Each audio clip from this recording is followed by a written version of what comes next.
There you go. Perfect. Hey, What's hello. up? Yeah, good. I have a bit of a hangover, I have to say. So I am drinking tea and not whiskey this time around.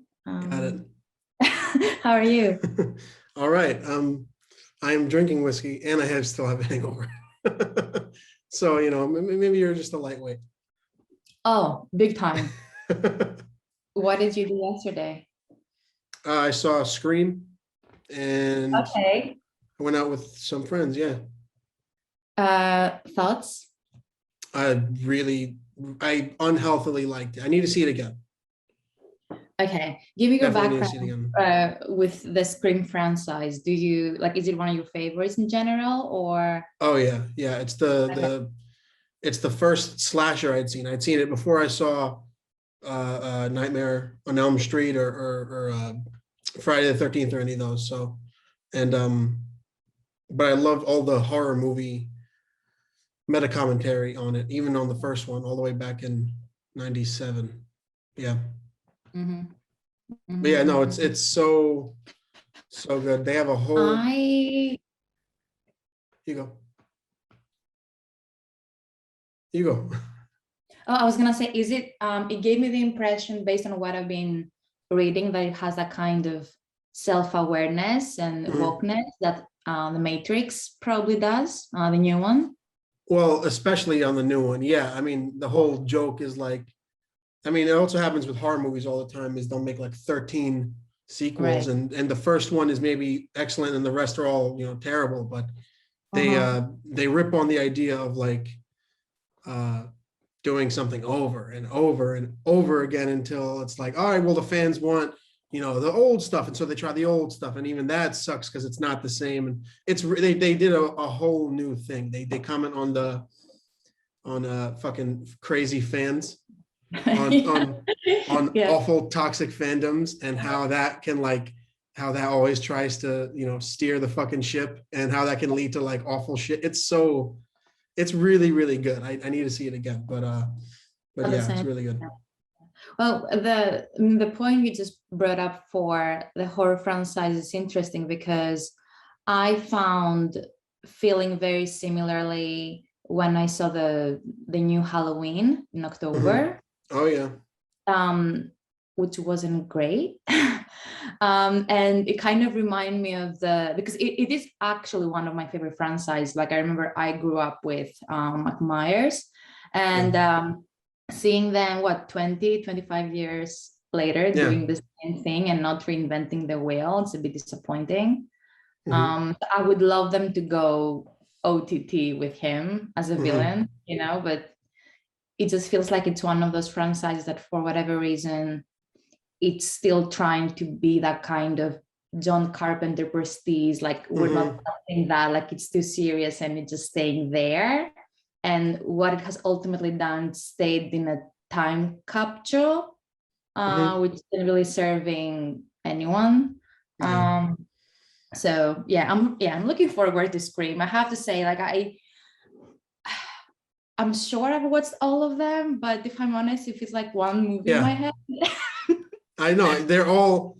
It's not even. It's very hard to accept it. Like genuinely, after the first one, I don't remember much except for the most recent one that came out 10 years ago.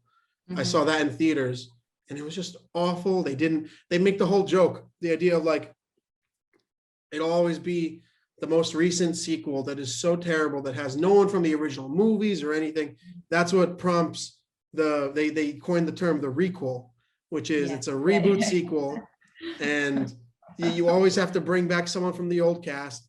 And Mm, the rules change. Someone from the old cast could die possibly, or it's always someone that's connecting something all the way back stories before. It's and Scream yeah. has always done that. I mean, even in the first three movies originally, what's his? I can't remember his name. Jamie Kennedy plays like the movie obsessed character, Mhm, mhm, mhm, and he has a whole set of horror movie rules that help him survive basically up until he dies in I think like the third or the second one, and mhm. it's very much the same. It's very very. It was surprisingly good, and also like really emotional. Like they did a good job at making character relationships really, really stick. But That's yeah, cool. I was thinking of doing a video on it or something. I have to start writing shit, but I don't know. Did you get the intention, like, no, did you get the feeling that there might be more? No, No, they okay. probably could do. I mean, they could do. Of They course, yeah. with all these, Right. it's like, it'll always be like Godfather 3. Someone saw something, and then now there's another one. It definitely felt pretty final, but Okay. it would disappoint me if they did more, because as much as I liked the cast and uh, all that, I don't want to see them again. It's perfect. Leave it alone, please, for the love of God. Mm-hmm. I feel like that's a good segue to the ending of the new Matrix. Because I'm so happy we get to talk about the Matrix, by the way, because right? I'm so alone, and I know you probably don't feel the way I do about this. I fucking loved it. Okay, okay. I thoroughly was like, okay, if they make more or not, I can allow myself to see what happens after that ending. Mhm. And I'm not saying it's like a perfect film or anything. I just, as like a fan of the movies, and or like a reluctant fan of the movies, there's always going to be like, the last two are always going to have fucking main issues. But like, oh man, I really like was all in, and I saw that in IMAX too, and it was like, it was an intense one. I want to hear what you thought though. Uh, okay. So my opinion of the film has changed 500 times at this point. Where I don't know if that's a good or a bad thing. I think it's definitely kind of insinuating that it's a very layered film that I Mhm. probably need to rewatch at some point. Okay. Generally, I really liked the vision, Mhm. and I really appreciated the, yeah, for lack of a better word, the wokeness of it, and the fact that it was very aware of the fact that it was made in 2021, right? And I love that kind of taking the piece out of its own franchise thing. I really like that. Mhm. I also love the new cast, and I was a bit hesitant at first because I was like, why are they bringing all of these new people when you have like a bunch of great actors already doing what they've been doing for such a long time? So it's Mhm. quite refreshing to see like some really talented faces. But I would say ultimately the winners for me, like the two key things that I took away from the film was how, can we talk about it in a kind of spoiler way? Oh yeah, spoiler warning, spoiler warning. Deal with it. Right. Yeah, There yeah, you yeah. go. But I'm going to be quite generic about it. But ultimately, how Neo's superpower is Trinity. Mhm. Like that was very sweet to me. Like ultimately, how it took the love story to a whole new level that I felt up until that point hadn't been explored as much, or Mhm. probably I hadn't perceived it, or like maybe I hadn't paid as much attention to that part of the film and the story and films of the story. So yeah, that really moved me. Like I remember almost crying towards the end. I was like, that's very sweet. And the other thing that I really loved was Jonathan's Mhm. character in general. Mhm. I didn't miss Hugo Weaving for whatever Mhm. reason, and that's a hard thing to admit because I loved him in the first films. So yeah, I would say these two were the winners for me. The two things that I wasn't 100% sold on, one was the actual story, like the Mhm. actual script. And maybe I'm a bit biased because I don't think I ever fully got the Matrix. I feel like it's so. Yeah. I feel like I'm a bit too dumb for this franchise. Where it's like I've had a hard time understanding where are we at certain times. I feel like there was a lot of maybe it was like a bit of a choppy editing at certain Yeah. times that I got a bit confused, or yeah, I wasn't able to fully immerse myself in a way where I could walk away from the theater and say, oh, I got 100% of the film. No, I get that. It's definitely got that. For some reason, I don't know why, it felt really short, and it's not. It's like 2 hours, 20 minutes, isn't it? Yeah, and maybe Or that's just because of around the then. pace. Yeah, Very exactly. fast. And like the editing is like just kind of progressing in a way where it's like, are we in the Matrix now? Are we not? Like, is it past, is it present, flashbacks? Like, there were just a lot going on. Which is why I had no feeling that it's like that they're going to.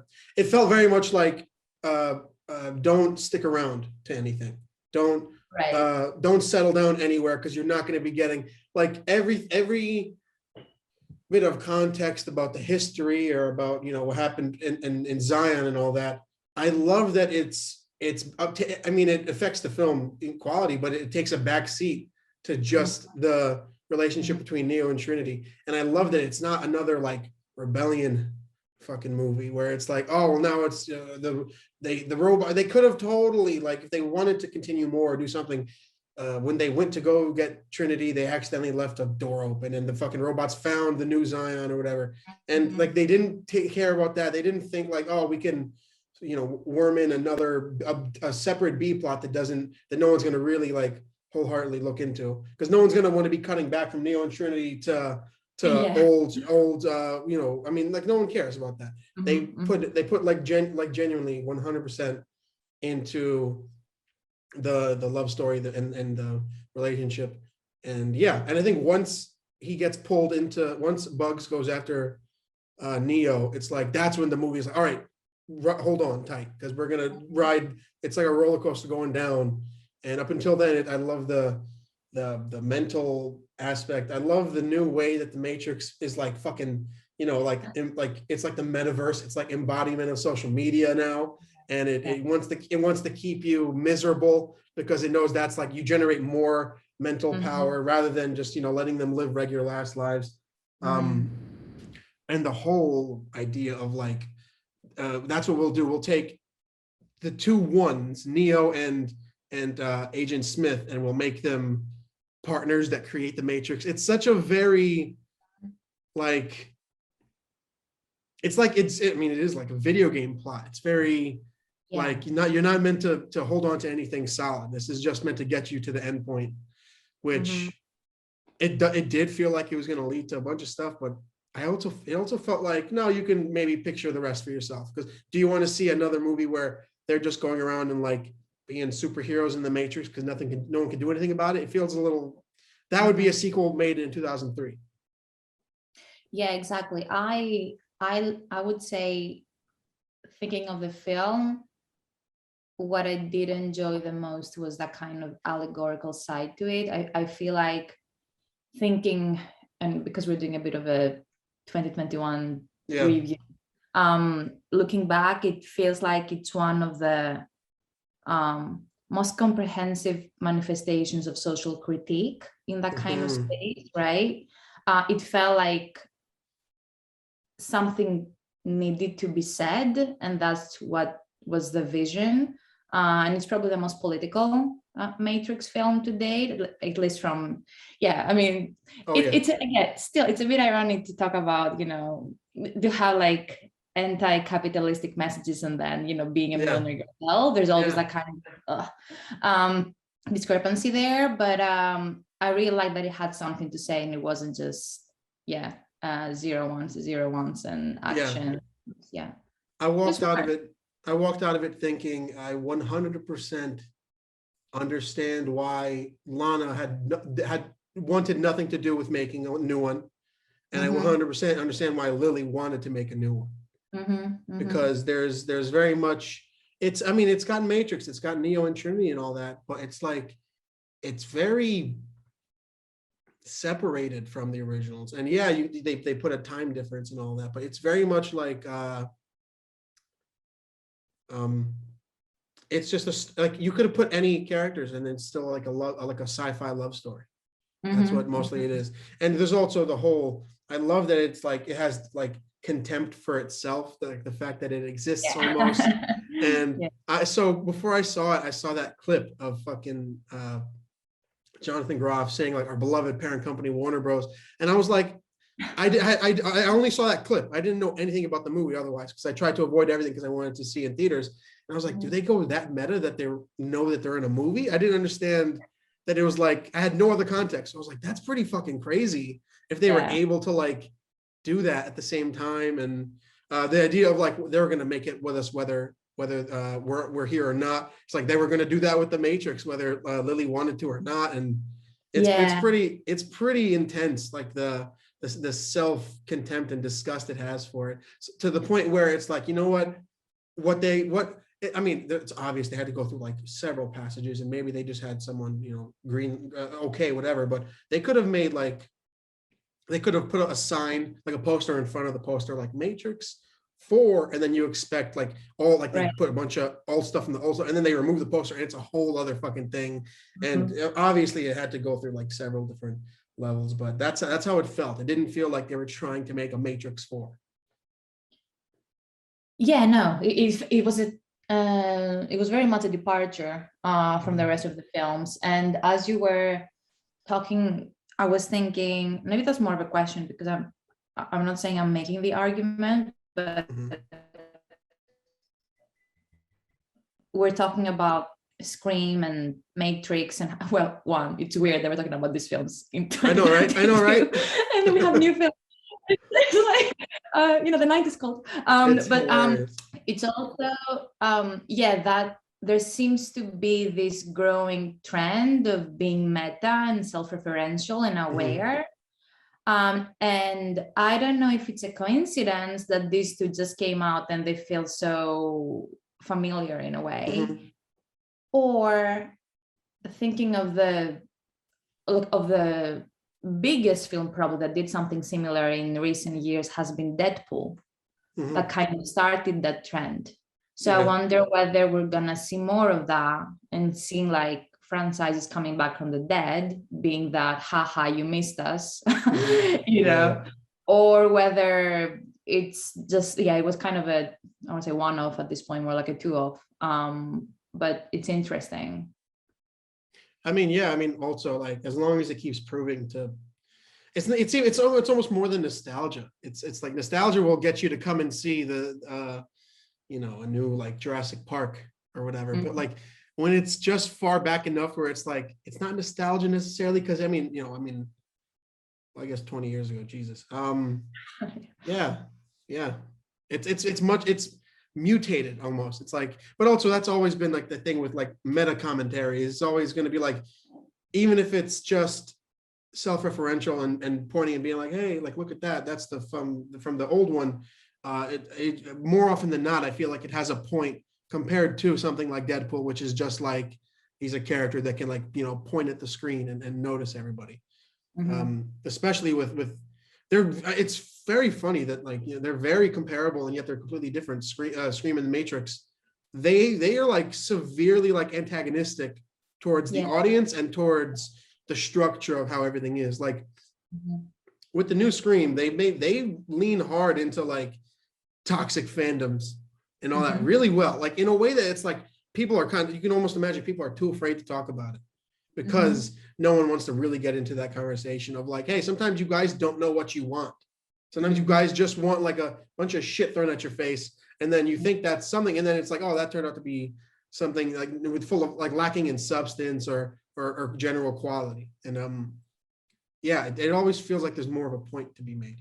But let's stop talking about these fucking movies. There's a shit ton of movies that are infinitely better in quality and substance that we need to talk about. And also, I haven't seen Belle yet. I've been trying to tick off the ones you have on your list. Yes. It's finally out in the States. I'm finally going to try and see it one of these days. But yeah. You should try to watch it in the big screen if you can. Yeah, definitely. But for sure. I mean, I just watched the Tragedy of Macbeth because it literally came out here. Yeah. And I wanted to watch it in the theater, but there was no local screening. Same here. And I, it had been out for like almost half a month, and I couldn't find it anywhere. I had to go to like the really small chain. sounds like an Apple decision, because usually with Netflix films, you're able, like I was able to see, well, I regret the decision, but I was able to see Don't Look Up in the cinema. Just like, I don't know why I paid 14 quid for that film, but I did. Yeah, any other film or like The Hand of God, like any other Netflix original, I've been able to see in the theater. But both with Swan Song and The Tragedy of Macbeth, it feels like they're not doing any of the like theatrical. Which is like, I mean, I don't know the statistics, but how many people have Apple TV Plus? Right? Good question. I guess not many. Yeah. So I wouldn't think so.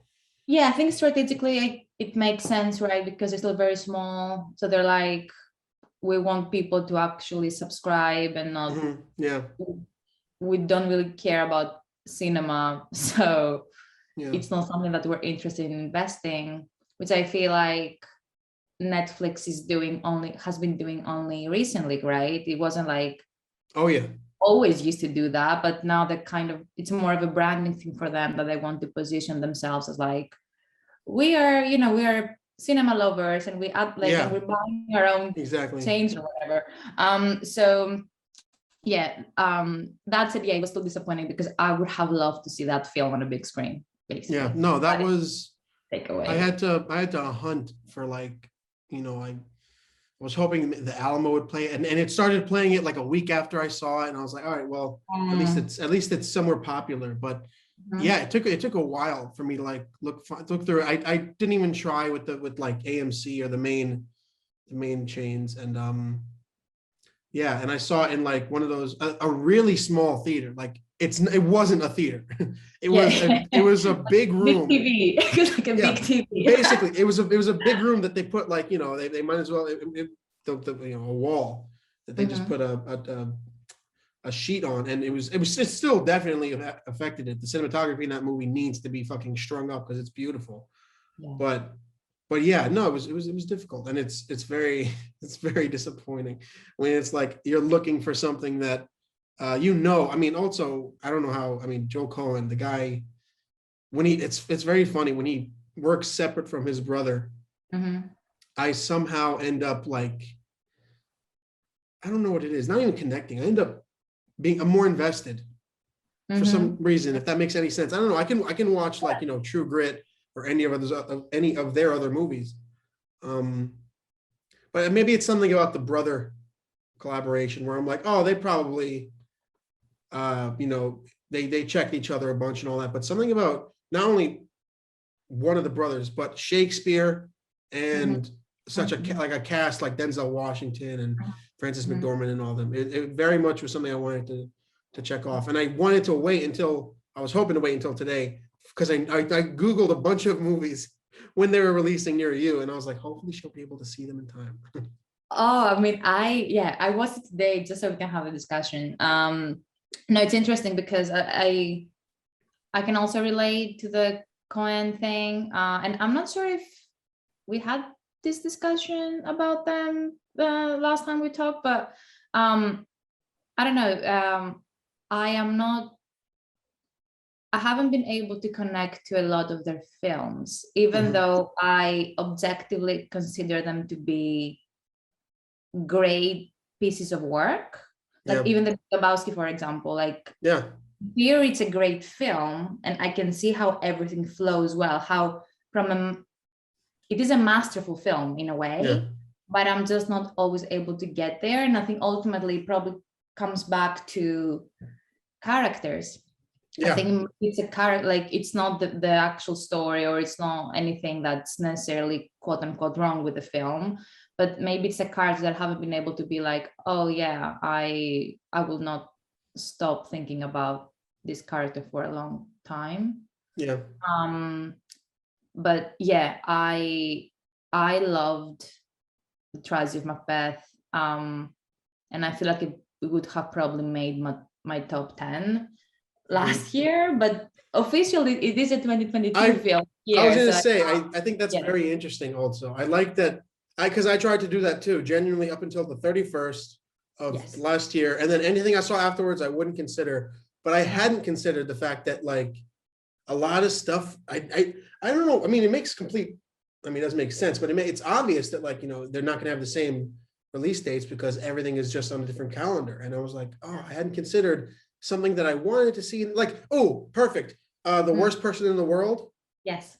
I wanted to see that so bad, and I checked everywhere. I've been seeing trailers for it for almost 2 months in like really small chains, and it drops, I think, in like this week of this year. And I was like, fuck, I wanted to see that last year. Wow. It drops in like it drops here in March, I think. Really? It's ridiculous. Yes, something like that. February, March. So it's ridiculous.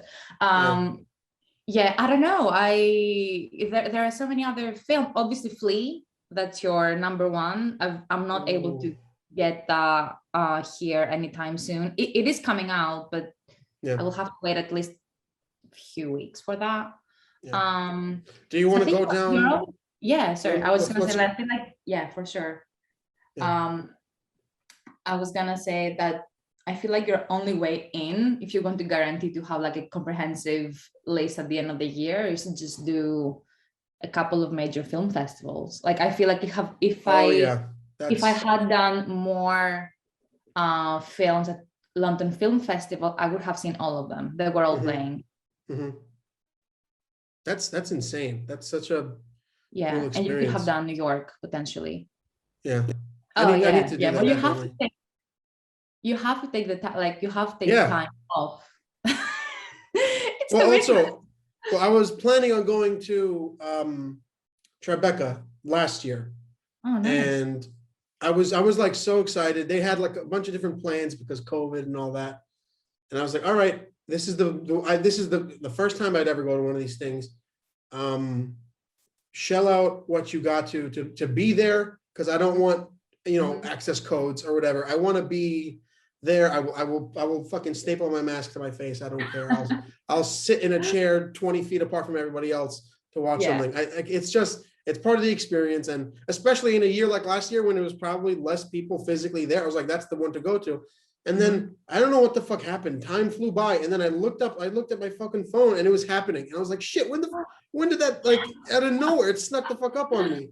And I was like, I was willing to pay, like, I don't know, it was like, I think it was like $1,000 to like be there, and then extra fees for specific showings of specific things. And I was like, maybe next time apply yourself. Next time keep your eyes open. Yeah, wait. So the pass is a grand, or like your cost the pass for the week, I think, was $1,000. Wow. Yeah. That's insane. I don't know if that's normal. I have nothing to base it off of because I haven't checked before. Because that's another thing. I'm very naive when it comes to this shit. I always assumed, I was like, oh, you need to be like part of the industry or some bullshit to be a part of those things. It's like, no, you can literally buy a fucking ticket and go. I didn't know that at all. Yeah. It does depend on the festival. So I'm pretty sure, like the majority of festivals do allow, public access, but they usually do have a certain badge for professional, like capacity people. And then some of them do have some sort of like cinephile or like student accreditation. But I know that it's Cannes that actually doesn't allow the public to go. Like you can't, you have to get a very specific type of accreditation, which is usually professional. But a grand sounds ridiculous.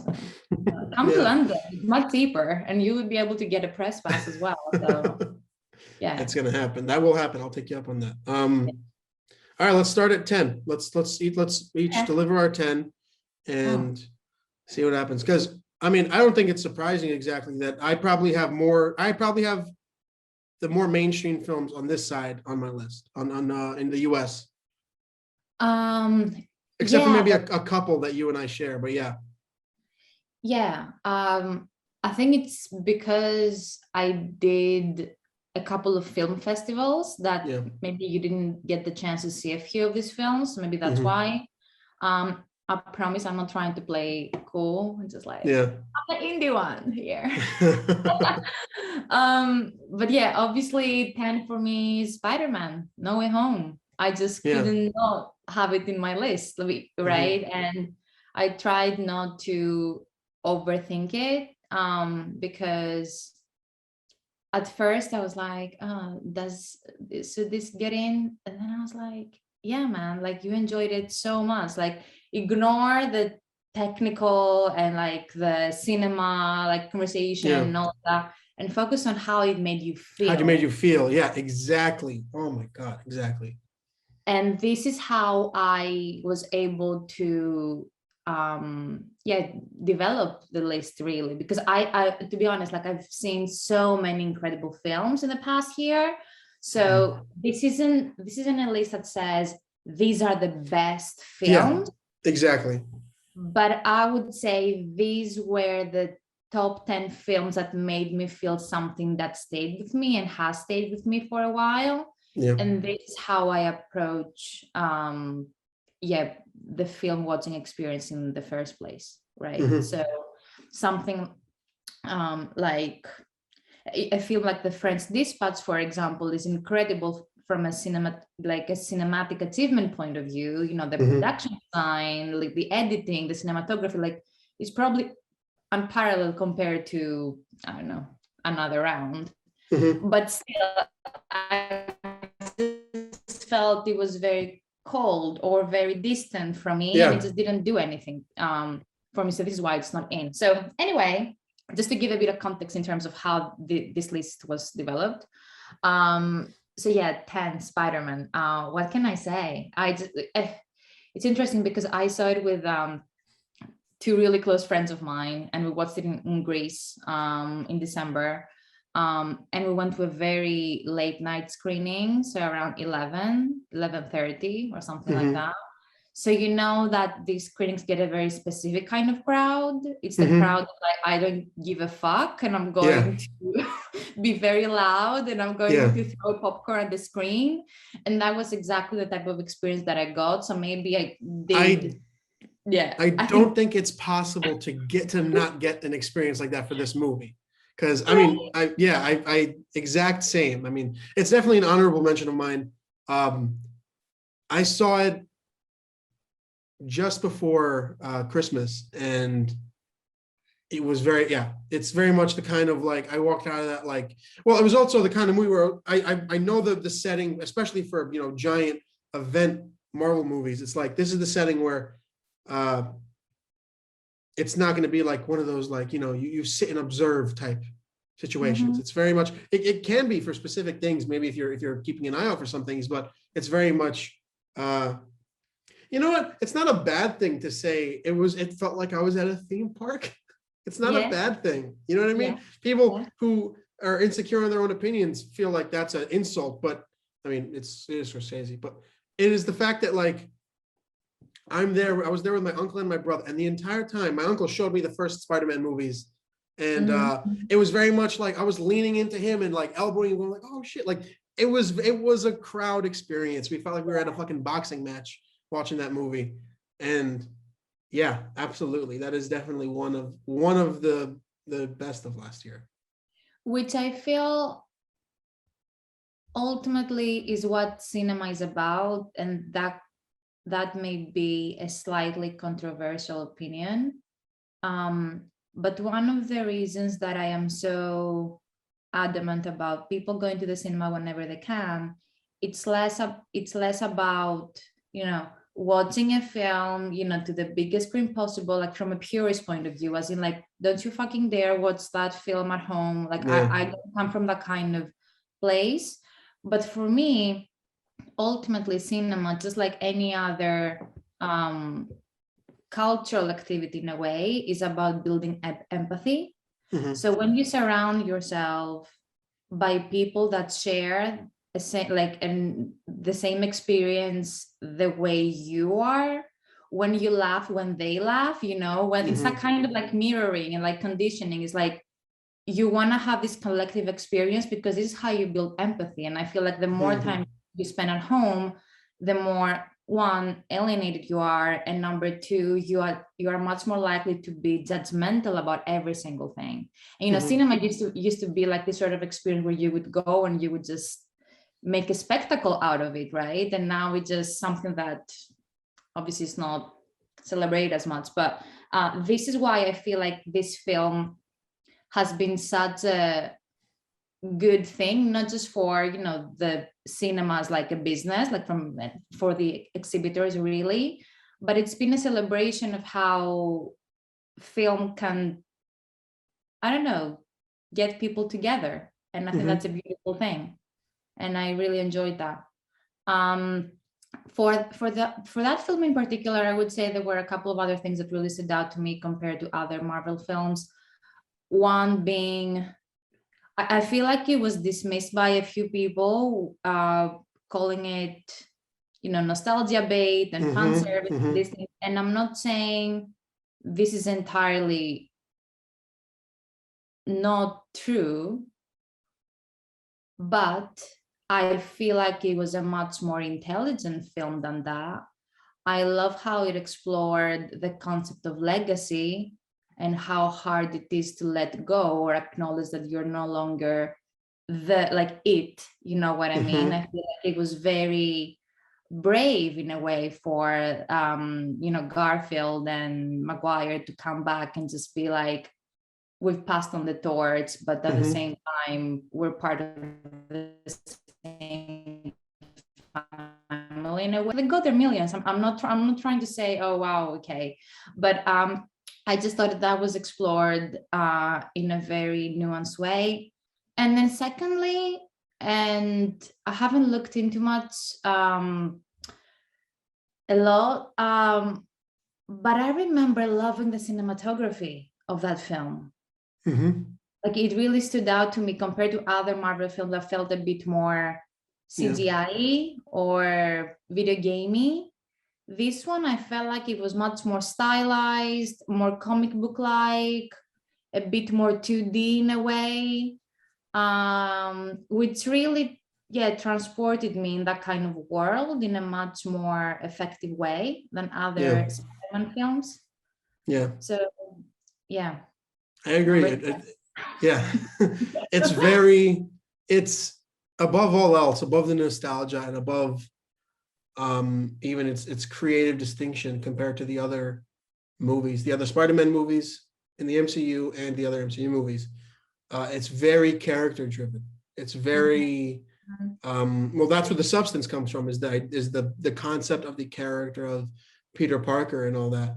And it's very strange. And for the longest time, I called John Watts, the guy who directed, I called him the avocado of filmmaking, because it's just, Far From Home and Homecoming are so bland and like tasteless to me compared to No Way Home. It's very strange, and I don't know. It definitely caught me off guard how character fueled it is. And I was running a conspiracy on the idea that after the conversations in, what was it, 2018 or 2019, of like, you know, Spider-Man might leave, that maybe some more of the creative decisions went to somewhere else. But it very much felt like if it didn't have the underlining theme of, like, you know, Peter Parker having to, you know, be Peter Parker and give up what he wants and go through tragedy, that's where, if they didn't have that, then the nostalgia would have felt like more the heavyweight. But the center point of the story is not Tobey Maguire and Andrew Garfield. It's the fact that, you know, we're seeing this Peter have to go through, you know, tragedy, because we really haven't seen it. I mean, I totally am down for the idea of like, who really wants to see Uncle Ben die again? Who really wants to see the same origin over and over? I like the idea that we pick up at a point where in Civil War, he's already Spidey, he's already going around doing his thing. And then from there, it's like, I don't give a fuck how he feels bad about Tony Stark dying. Like, hey man, you knew him for a while, he was kind of an asshole. I don't really care about that. I'm not going to invest myself in that. Or anything else, like the stuff with Liz, and now Liz is like in the first one and now she's gone. They really anchored him down in no way until this one.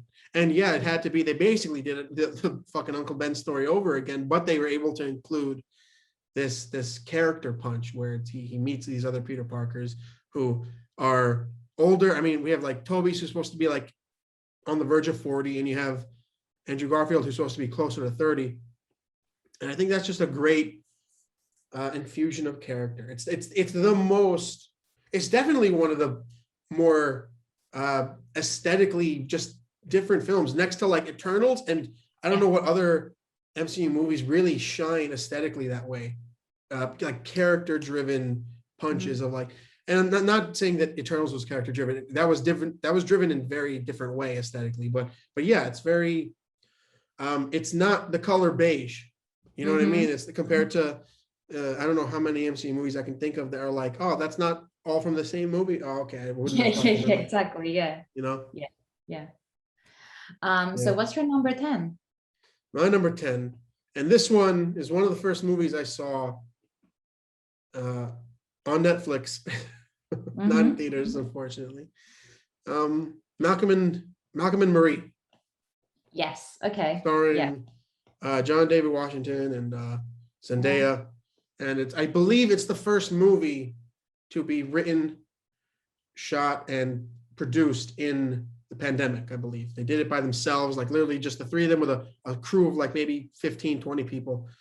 And yeah, that is the movie that I watched, and I felt like, talk about walking out of a movie feeling something. I felt like I had eavesdropped on Neighbors. I felt like I was, standing, I was coming back from somewhere and I was listening to I could hear them screaming through the wall, their arguments. And it felt very much like I shouldn't be seeing what I'm seeing. It's very intimate. It's very personal. And that comes from everything about the movie, to the fact that it's shot in a empty house, which is actually a museum, I think, that they let them rent out and use as their living space. And they're in the middle of nowhere. There are those several shots where John David Washington is like running through, or he's like, doing the Jack Torrance thing through the field, and he's like, doing a bunch of shit. Or Zendaya's off on her own smoking a cigarette, and it's very isolating. It's very much like eavesdropping on a very intimate argument that I should not be watching. And that's how it felt like it felt physically sticky. It felt like, oh shit, this is like, they're definitely gonna, like, I can imagine myself listening to my neighbors being like, oh, they're definitely gonna break up tonight. Like, it's very much like that. It's very close and intimate. And that's number 10. I remember watching it just around the time it came out as well. And I remember having a very similar experience. It was all very visceral, right? Because everything was just so intimate. And there were a couple of scenes in particular, when Zendaya has a knife and everything, that were like, I had to actually stop for a second, because I'm like, I need a glass of water. Like I'm not ready for what's coming in the next 5 minutes, right? But because I definitely didn't want to see, John David Washington's face being. That would have been such a left turn. Like, it turns out it's a murder in the end. Like, that would have been, that's what I mean. It's like the tension that it builds is so amorphous. It doesn't have any sense of like, where is this going to fucking go now? But in the end, it is, I like the tagline of like, it's not a love, it's a story of love. And I think that's very much the brand of like, it doesn't paint romance and love in this like, way where it usually is in movies, where it's like, oh, they fight, but in the end, they're all right. And that's just how they are, and that whole fucking thing. It's very much visceral is a very good word for it. Yeah. That's what I like. That's why I like your metaphor about the, like eavesdropping on your neighbors, because it did feel like a very real-time experience for me. And I remember watching the ending and the final scene. There was a certain bleakness to it, because you're right. Ultimately, you could argue, but that's what love is, haha, but it's actually a very toxic relationship, right? And the fact that the ending kind of leaves you with the realization that this is going to keep going and going and going. It felt very, just bleak to me and almost nihilistic in a way. And it's interesting because it's exactly the kind of feeling you would have if that happened in real life. So for example, you listen to that conversation with, I don't know, next door, and then you can hear how it ends, and then there's nothing you can do about it. It's like you're taking all of the power that you may have, because it's not your fucking business in a way. I mean, you could knock on their door and be like, you guys, see a therapist maybe, but it just leaves you with that kind of helplessness in a way. And I felt that kind of did that with the ending. And that's what I remember. It wasn't an easy film to be able to see afterwards. I watched it. I've seen it 3 times so far, just to like comb through it. I watched it the first time, and then I was like, I need to give 6 months in between the next rewatch because it is exhausting. It is very much like one thing I really love about it is the idea of you have these like very not the word informed, like it's a form of like sophistication where they are able to articulate their feelings exactly. Sometimes you have a feeling and you don't know how to put it to words, and that really stunts the growth of a conversation, but they are able to brick by brick get their conversation down, and it's just so much more in depth, and it's very universal because it connects those feelings of like, yes, that's what I'm trying to say, and I'm never able to get it out that way, or something like that. Also, in relation to the bleakness of the ending, the first thing I thought after watching it was it reminded me of the ending of The Graduate. Oh yeah, exactly. Where it's just, I mean, the last shot is them out in the field standing together, and I don't remember if they hold hands or not, but they're there, and it's like, all right, that's it. It's like the next frontier of the relationship. What do they do now? And it's very much like, are they gonna, learn from this experience, or are they gonna, just retread the same shit and see what happens? And that's very much The Graduate of like, the giant grand gesture happens, whether it's a fucking an 8-hour argument or stopping a wedding, and then it's like, all right, well, what next? Because it's either you make some shit happen, you do what you don't want to do, which may be to whatever it is, they break up, or you go through with this, because the idea of like and I guess it's another thing, very full of character. We don't know these people, but I get the sense of like how they've lived. And the idea of like, especially with Malcolm, the character of Malcolm, and him being very unappreciative towards Maria, like that's not something that you can switch. An unappreciative person, it's like second nature. So to see someone like that, I mean, you'd like to hope after a night like that maybe something will change, but it almost is the feeling of like they've probably done this several times. They've probably had this like relationship ending argument multiple times, and and then maybe it's just like countdown until the next one. That's very much the vibe, and oh god, it's so fucking good. But yeah, I had to give time in between the rewatches, because it's like in the end I'm like, why am I sweating? Why do I feel like I was arguing with you guys this whole time? This is fucking crazy.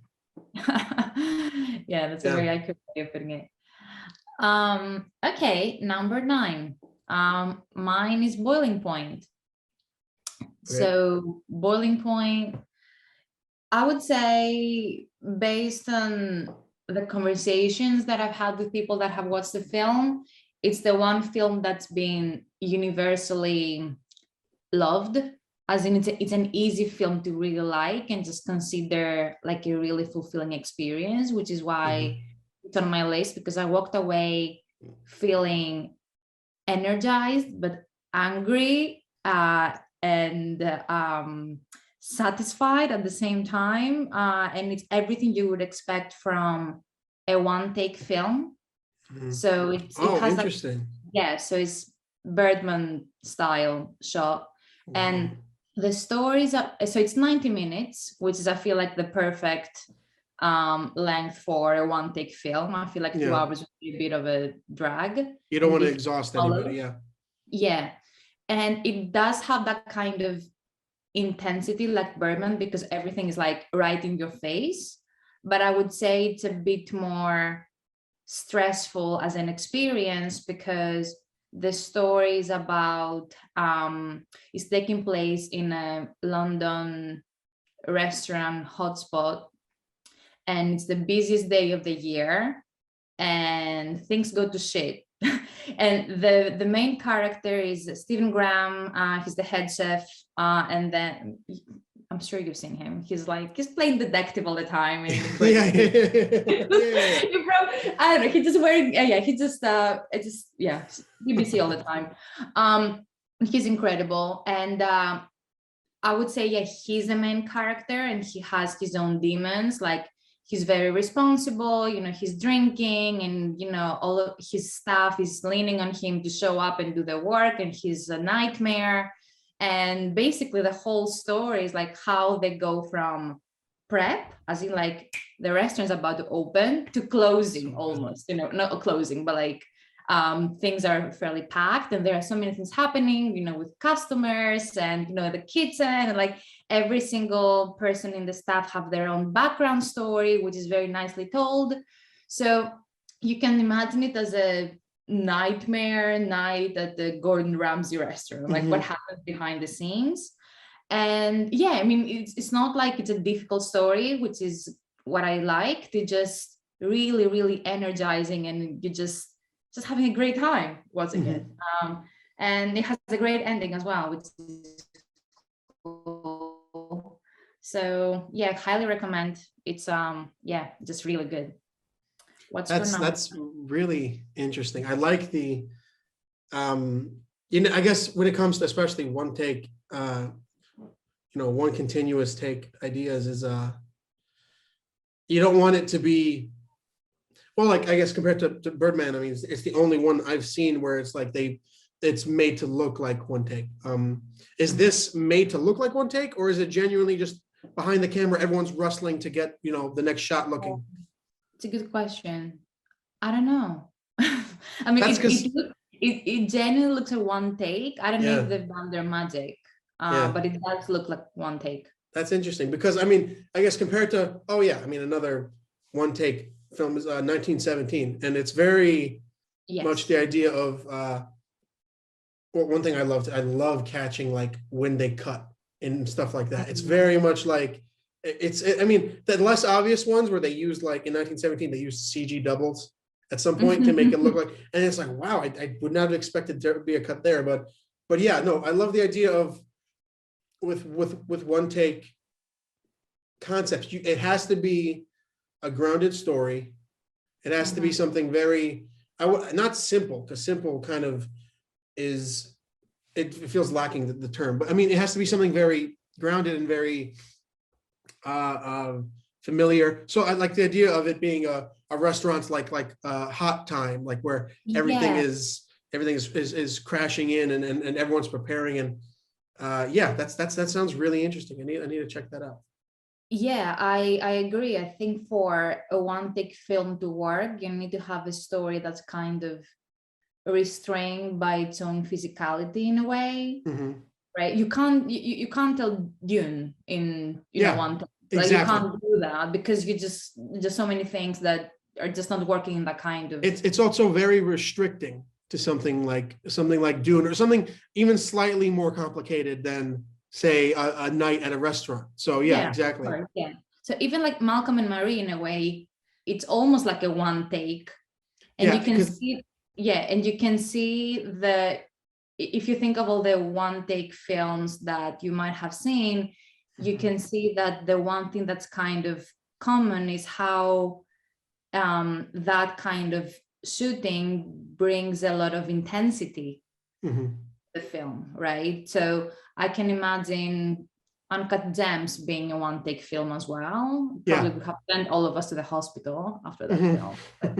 But it kind of lends to that concept of you're restricted, with the characters in that kind of room or space or whatever it might be. There's a certain energy that comes to one take, to one continuous takes that is it's familiar amongst other specific types of that. It can almost be like its own type of genre. The idea of like, all right, it's a rolling momentum, a lot of stuff is going on, and you're going to, it's like trying to capture your attention to several different things. That's Exactly. And I don't know if it's just me, and maybe it's because we are a bit more aware of the work that's happening behind the scenes, or like people like us that are a bit more involved in that kind of world, where I find myself being a bit more stressed by one take films, because I'm like, it must be so stressful for the people working in the actual, like on the actual set. Well, that's what I mean. The idea of like, so what everything behind the camera has to be like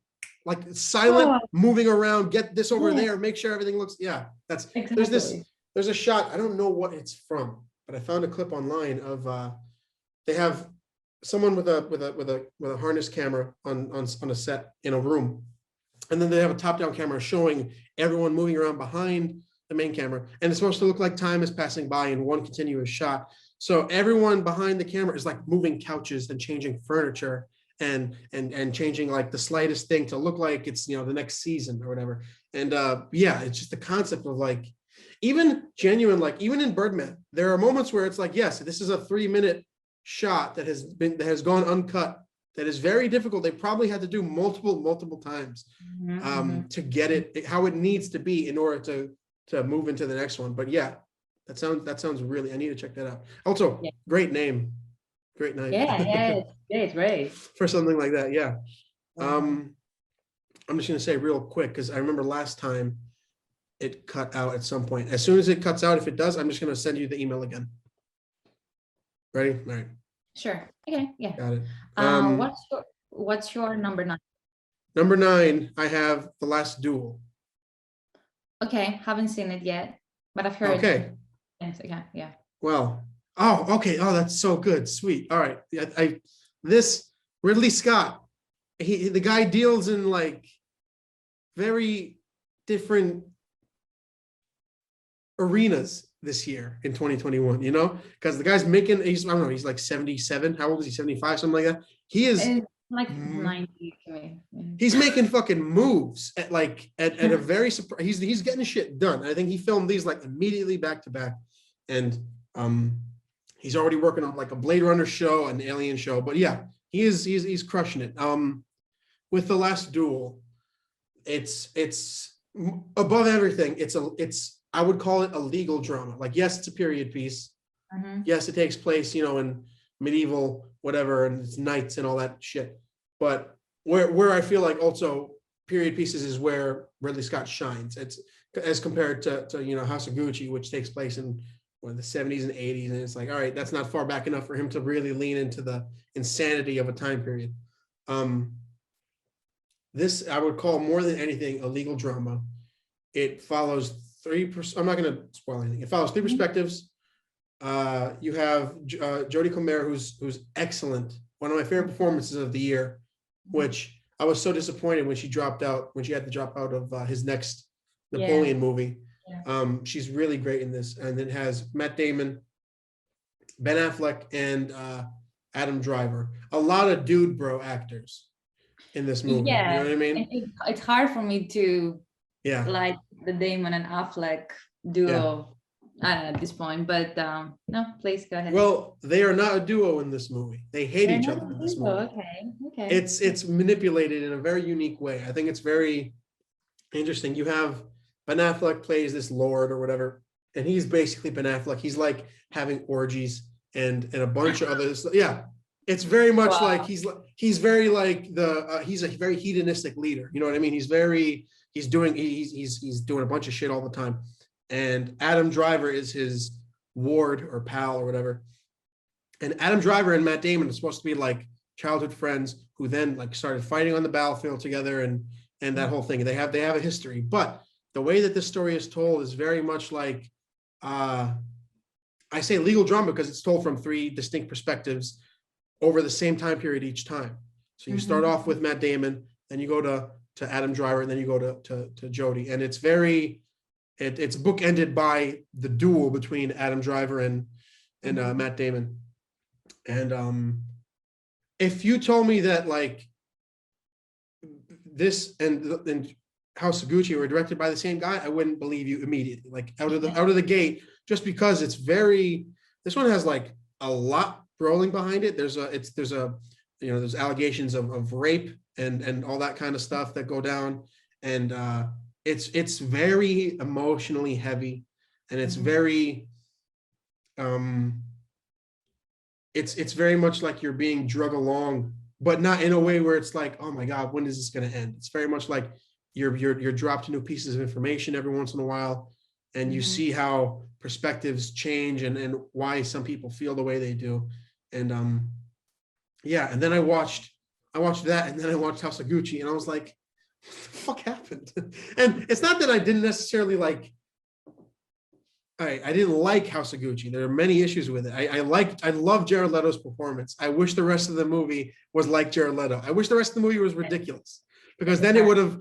I don't like the idea of people being like, Jared Leto had to tone it down. It's like, no, the rest of the movie was kind of boring. Tone it up, dial everything to 11. Like, I mean, we talked about this for a little bit after I saw it. The idea of like, I wanted Ridley Scott to do what Scorsese does, which is make wealth look fucking ridiculous. The idea of like the Gucci's, a family of old Italians who did, clothing. Like, you can make it very ridiculous and lean heavily into the ridiculousness. Like, even the fact that, a big criticism people have of that is like, they're not speaking Italian the majority of the movie to each other, even like alone in private, which is like, yeah, they could have maybe, if Lady Gaga really wanted to dive into the role, she could have learned Italian, Adam Driver too. But yeah, it's very funny how he drops both of these in the same year. One very meaningful and very taxing compared to the other. But yeah, The Last Duel is number 9. Well, yeah, I mean, I agree. I don't think House of Gucci is the kind of film that he should have made in the first place. Like, it's just very out of place for him. Yeah. He doesn't know that world. I would argue that it's very ambitious to drop 2 films in a year, especially when you're probably producing 500 different things at the same time that we don't even know. I get that growing sense that he's putting a lot of pressure on himself, probably because he knows he won't be able to do this for much longer, and he's just trying to do as much as he can. But that ultimately will, come with certain costs, right? Like quality. I have very low expectations about the Blade Runner TV show. Don't even get me started. I don't know. But yeah, with House of Gucci, like I was, I think I said this right after I watched it. Like, I came out of it and I was like, Tom Ford should have made that film. Like, imagine like a Nocturnal Animals version of that film, and just make it very fucking dark, because it is a really dark story. Especially if you were to say it from the murder trial point of view towards the end. So like, maybe you could take a Last Duel approach where the central thing is the trial, but then you have the different perspectives in terms of what went down, and then you tell that story. Anyway, but to go back to the Last Duel commentary and what I've heard, because I haven't seen it, but the one criticism that I saw for the film was how, because it's been told by 3 different perspectives, how a lot of the scenes were quite repetitive and made the film a bit slower. Did you feel that, or not really? I didn't. I mean, the idea of there being, well, what I appreciated most of the 3 different perspectives is that it's the same. We're seeing a lot of the same specific scenes, like the same tentpole scenes where all the characters are together at some point, but we're seeing, I mean, obviously different viewpoints, and the idea of it being different, the meaning between each person of what it, like, there's a scene where Matt Damon is like, you know what, I'm going to be the bigger man, and I'm going to go to Adam Driver's new I think he has a son, or if it's a wedding, I actually can't remember, but it's like a giant party for him, and it's like, I'm going to be the bigger man, I'm going to say hey to my friend, and I'll put everything behind us. And in that moment, it's like, you see from Matt Damon's perspective in that party where they make it a big deal when they see each other, they do the forearm grab and all that. And you see Matt Damon is like, it's a very, prideful moment of like, yes, I am doing the right thing. And you see the it's a very toxic sense of masculinity, being like, I am the one that's right in the situation. And then he offers to bear no ill will, you can kiss my wife hello or whatever, and they share a kiss. And then in the next time we see that scene from Adam Driver's perspective, they share a kiss, and you see Driver, his eyes linger too long on her. Right. We didn't see that the first time. It's because we're focused so much on Damon, and then we see it in Jodie Comer's side, and it's very uncomfortable. It's very she can feel his presence on her almost. It's very I think that maybe if seeing the same thing 3 times, like, yes, it's going to feel a little repetitive, but I feel like there's enough difference.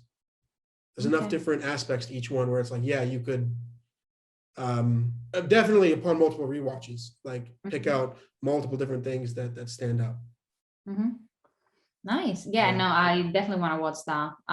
But I don't know, for some reason I just didn't catch it. Maybe because it didn't do very well. Yeah. And yeah, to your point earlier, like I realized it was playing, but then it was 3 weeks in, and it was very hard to find a cinema that was playing it. Like the marketing on that film was horrific. Oh, that's a whole other level. Like I talked about that after seeing it. Like they did a terrible job. How do you not sell the fuck out of a movie with such fantastic actors in it? And I don't know. Like I think of like other period pieces that are significantly like just lacking. That like how many times did I see trailers for another Robin Hood movie or something? It's like, how do you not sell this just harder than, or at least equal to like how much I've seen House of Gucci stuff? You know what I mean? Like, I guess maybe they put all their chips on the idea of like people are going to want to see Lady Gaga throw herself into a role. Yeah. Marketing.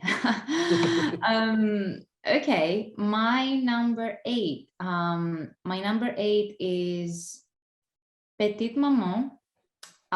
So that's a French film by Céline Sciamma. She's done Tomboy and A Portrait of a Lady on Fire. You might have heard of this one. And that's her latest, which was also playing at London Film Festival, but I actually saw it in the cinema a couple of months later. So it's a very short film. Let me have a look at the runtime. I think it's probably, I don't know, 65, 70 minutes tops. So it's like a TV episode in a way. Yeah. And it tells the story of Nellie, who's an 8-year-old who has just lost her grandma, and she and her family, or her parents, they go back to her place to pick up the the clothes and everything, and they're just trying to clear out the house basically. And they went there for the summer, and during this period Nellie gets to meet another girl from the area, and they just kind of develop a friendship, which is one of the sweetest things that I've ever seen in my life. It's ultimately it gives you a childlike lens, as in this is how someone at this age would perceive grief and loss and death, which is about fantasizing and making stories and just coming up with concepts that are not actually real, and just being able to cope with that by playing games with someone. But what I found most comforting about this film is how that kind of lens, that's a bit, some people might argue is a bit simplistic when it comes to dealing with grief, helps the mom to get over. And this is how, like, the title of the film is Small Mom, as in how Nellie takes her mom on a journey to deal with loss by becoming more childlike, right? but something, and I guess, and the other thing that I really liked about the film was the friendship between the two girls. That, it's a very simple film, and Celine is usually someone who, like, is a director who will not have anything in a film that's not absolutely essential. So there's zero fillers with that director, which I really like. And you know how when you were young, you would probably go on a summer holiday with your parents, and you would make a friend for 3 weeks or for a month, but ultimately you knew this would end, and you made a lifelong friend in a way, but at the end of the day you had to say goodbye and you would never see them again. Mhm. And I was able to really relate to that, and go back to like these summer friendships, which are really, really sweet. And also even simpler, like even if you were to go on a playground, you make a friend for 2 hours, like they're your best friend, like in 30 minutes, and then you Yeah. never see them again. So it was very sweet. It's very layered. It's not a difficult film, I would say, but it does have that kind of French, like, art house vibe. But I don't mean that in a bad way, because you can get the pretentious side of things. But with Celine, it's just really, really just minimalistic in a way that's life sometimes. Yeah. I feel like sometimes life is very simple, and with cinema sometimes we add visual effects and these cool quotes coming out of the middle of nowhere. It's like sometimes it's much more simple than that. So I mean, I don't know where you would watch something like that. I would say probably Mubi is going to, like, you're gonna see it in Mubi at some point, because they love Celine. But that's my number 8. That felt very, maybe this is totally off the mark, but just when you talk about like the authenticity and like the child emotion and wonder and all that, I was connecting in my head the entire time to the Florida Project. Oh yeah. That's the only thing I could like really think of, like when I think of the Very much like that.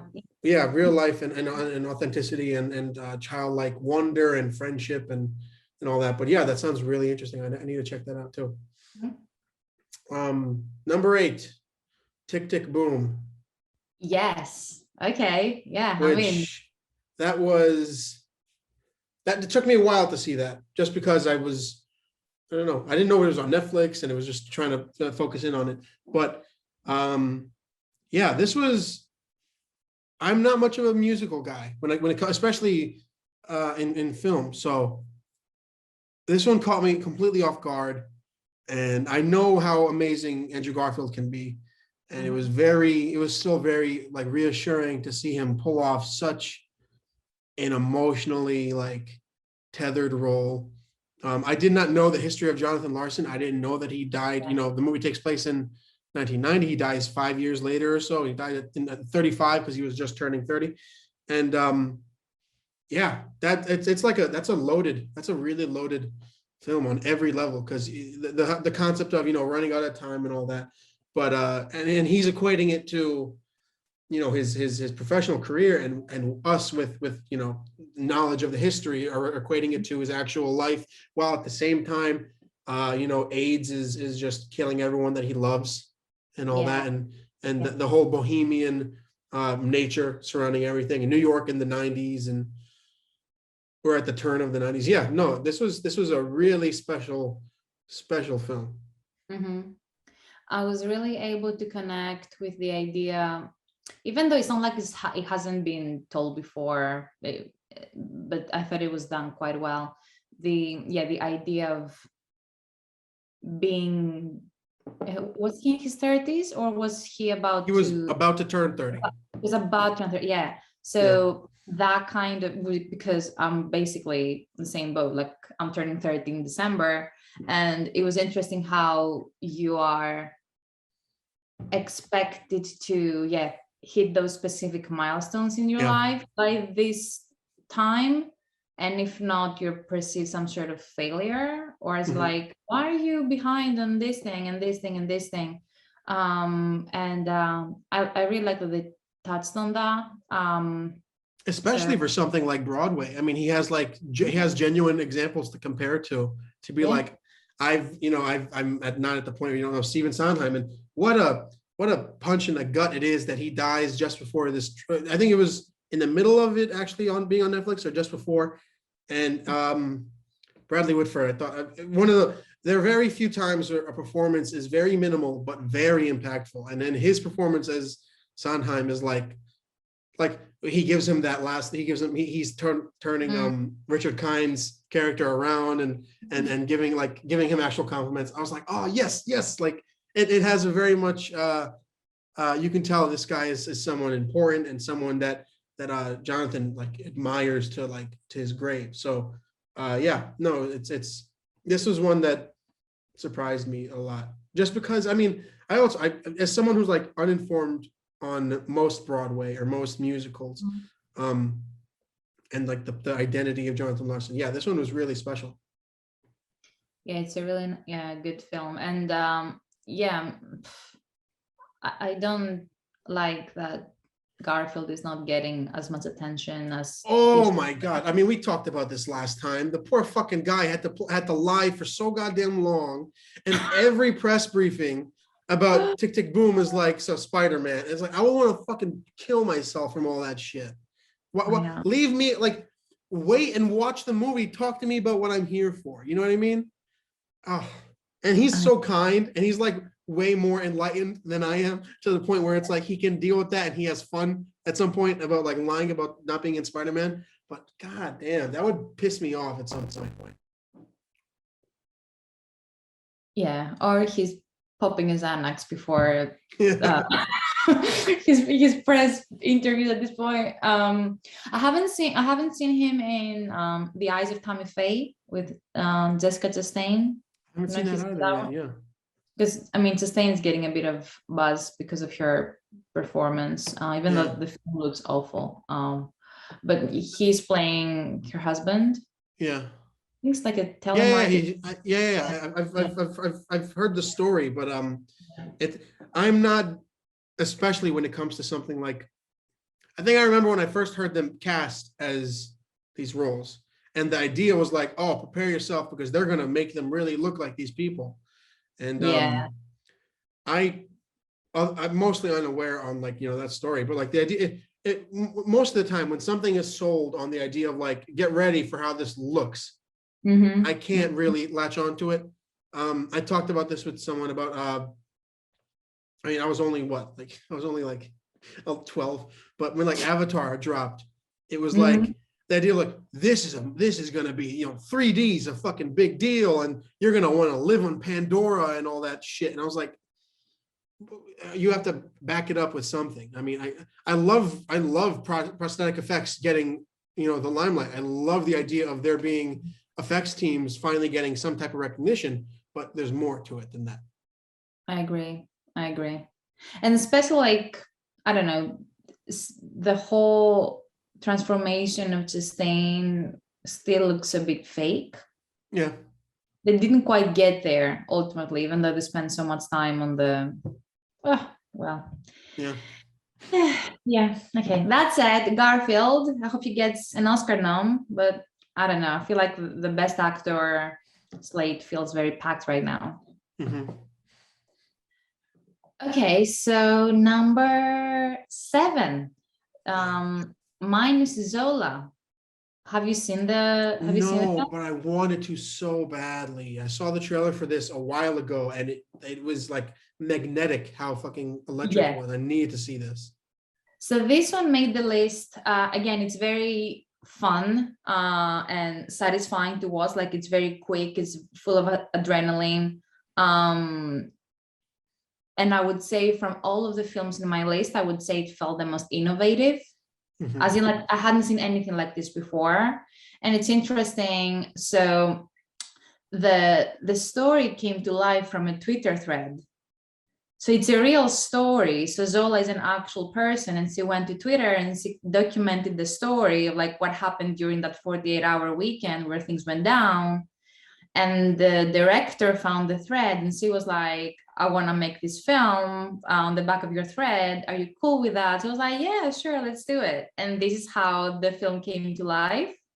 That's It's insane. crazy. It's the very first time. Yeah, it's like it's a Twitter thread inspired film, basically.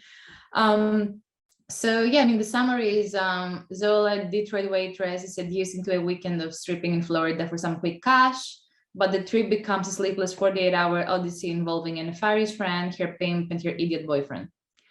Riley Q is playing her her friend, who's just incredible. Like she's very much a star in everything that I've seen her in. Taylor Page is the plays Zola, and I feel it could be her first acting credit or something, and she's incredibly talented. Nicholas Brown is playing cousin Greg is playing the idiot boyfriend. He's really cool. And yeah, it's also a fairly short film. I would say 90 minutes or so, and it just I think it has the kind of a freshness that we need in cinema right now when it comes to telling a film about a stripper that can feel very dated, or pimps, right? Because I feel like that kind of like these kind of stories have been told by very white guy directors, thinking of a film like Boogie Nights, for example, and you can see how, and I'm not saying PTA did a bad job, but it's that we've only seen that kind of lens in cinema where I feel like pimp is, or he's super distant from the entire film, and he's just it's similar to the gangster trope, right, where it's told from a very specific point of view. So it's just super refreshing to see a Black woman director give her take on like what she thought the story, the important parts of the story actually were, because it does tackle how ultimately you might be in it for the short term, like quick cash, but then you get into this very toxic ecosystem that is getting assaulted and being forced to take drugs, to do certain acts you don't want to do, and all of it sounds very heavy. And it's interesting because the actual subject matter is heavy, like things that are happening in the film are very traumatic and they're very difficult. But weirdly enough, I would consider the actual film to be a comedy. Yeah. Which is a very difficult thing to accomplish, to find that kind of comedic side to something that's so heavy. Yeah. So yeah, I recommend for sure. Oh, and I see Dave Franco is a producer. It's interesting. Huh. Okay. Yeah. Yeah. But it doesn't feel like a Seth Rogen. Like a Seth Rogen film. I have to say that's not it. The entire time you described that, and you talked about especially the idea of like white male directors dipping into like unorthodox worlds. I thought of what I saw not recently in November, Red Rocket, Sean Baker's Red Rocket, which I mean he does very well. I mean, think of like Tangerine and again the Florida Project and all that. He's very good at capturing this like authenticity to life, which is very strange. And yet the idea of making it a comedy. But Red Rocket is on the verge of like, you have this adult male film star who is trying to like poach this on the verge of legal teenage girl. And it's very, did you get to see it or no? Yeah, I've seen it. Yeah, I say that. Oh, great, yeah. But no, that's the vibe I get.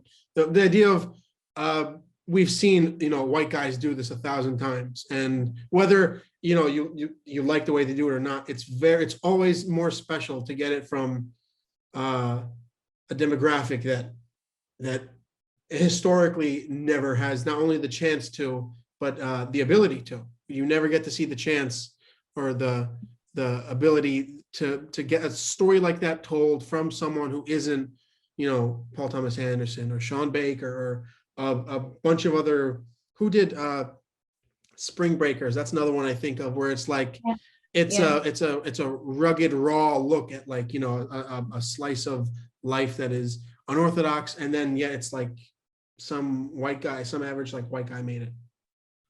Yeah, exactly. And I think it's walking out of the film, and there was a Q&A with the director, but having been part of that world for like 90 minutes and walking out of the film, I realized, you have all of these different films about sex workers and strippers, and I don't know if up until that point I had seen a film about that subject matter that wasn't by a white guy. Yeah. Especially when you think of that kind of industry, for better or for worse, being predominantly female. How you don't get to tell that kind of perspective, or that kind of on the ground perspective, which I feel that kind of the director did take, and this is how she literally sat down with Zola, just being like, I need to hear what happened, like give me the deeds. It's always very special to get that unique investment, not only from the audience, but I think that maybe some people, like if I'm watching something and I know that the filmmaker and then the people involved have a specific set of investment as well. It's always very it's always very more, it's more unique compared to, say, the average. But what's your number 7? Number 7 is Judas and the Black Messiah. Yes, okay, that's my number 5. Yes, I remember. This is, we can both just talk about it now and then, just gush about how fucking amazing this movie is. I mean, all right, so directed by Shaka King, written by the story written by Will Burson, and it's just starring Daniel Kaluuya, Lakeith Stanfield, Jesse Plemons, Dominique Fishback. Like, wow, like I don't. It's one. This is one of those movies that it's an event in history. It is. It's a pivotal moment in history. Like it's very much something that, and I know it's a pivotal moment in history because I did not learn about it until fairly recently, like embarrassingly recently. I learned about a lot of stuff that was not taught in high school that should have been in college, so this is one of those stories of like the assassination, like the willful, acknowledgeable assassination by the FBI, CIA, the US government towards Fred Hampton, and then at the same time you have Lakeith Stanfield playing this double character, and it's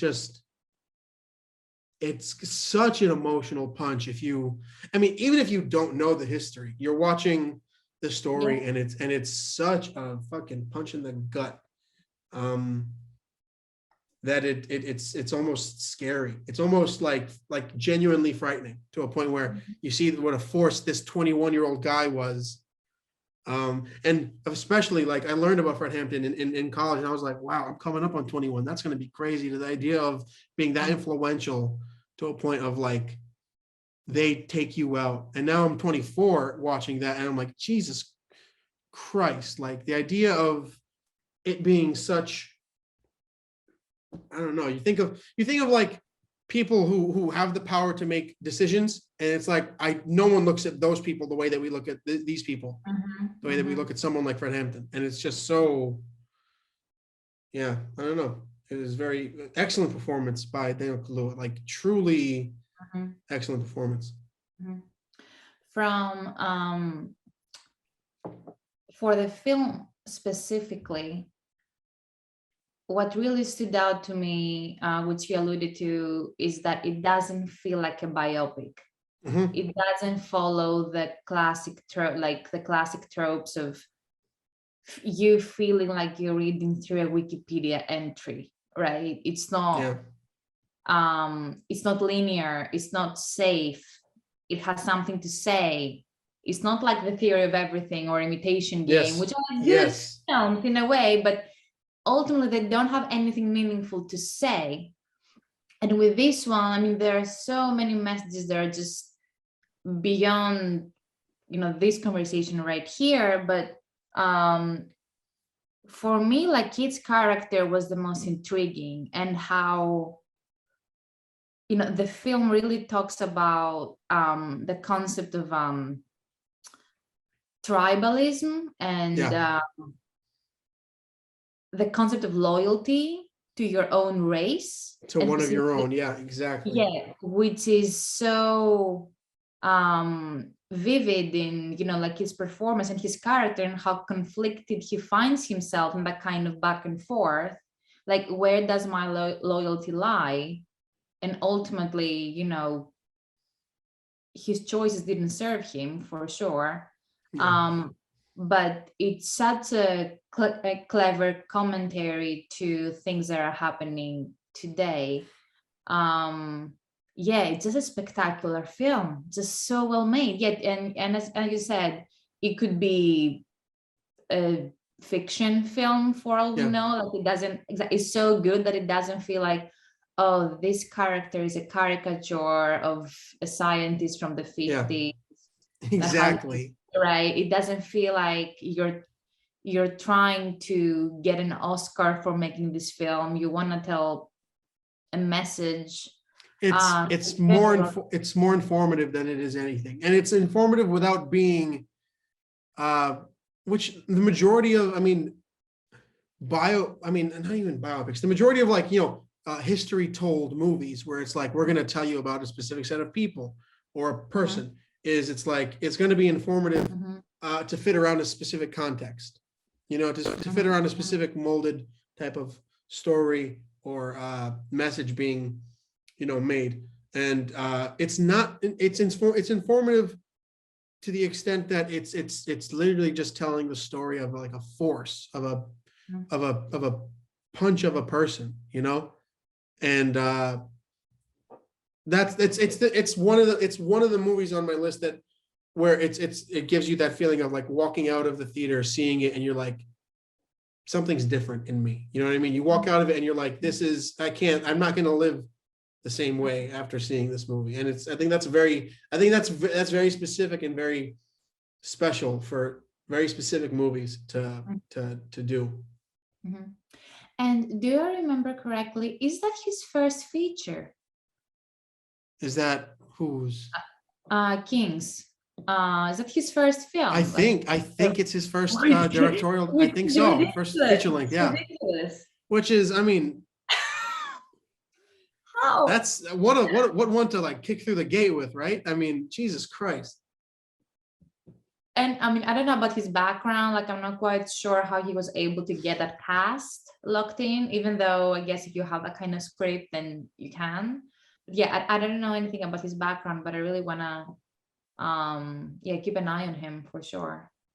Yeah, no, that is, oh my God, that's fucking beautiful. I didn't even think about that. The idea of, like, busting out the gate with this fucking movie. Jesus. So good. You can just retire after that. It's like, that's really like all you need. This, like, talk about directors that coast on, like, shit for, like, too long. Exactly. I'm gonna have a look it up to. Number 6. Oh, okay. That's the one film. Well, it's a documentary, but let's call it a film, that hit me the hardest. Okay. Honestly, I think I went in full depression for like 2 days straight, where I wasn't able to get out of my flat. It's called The Most Beautiful Boy in the World. I think I've heard of this. I haven't seen it, but I've heard the name. Okay. Go ahead. Sorry. So it's a documentary, and even though obviously it tells a story, like an actual story of a real person, one of the reasons that I did love the documentary so much is because it has so many cinematic elements. It almost feels like a feature. So that's a side note. But it's about Bjorn Anderson, who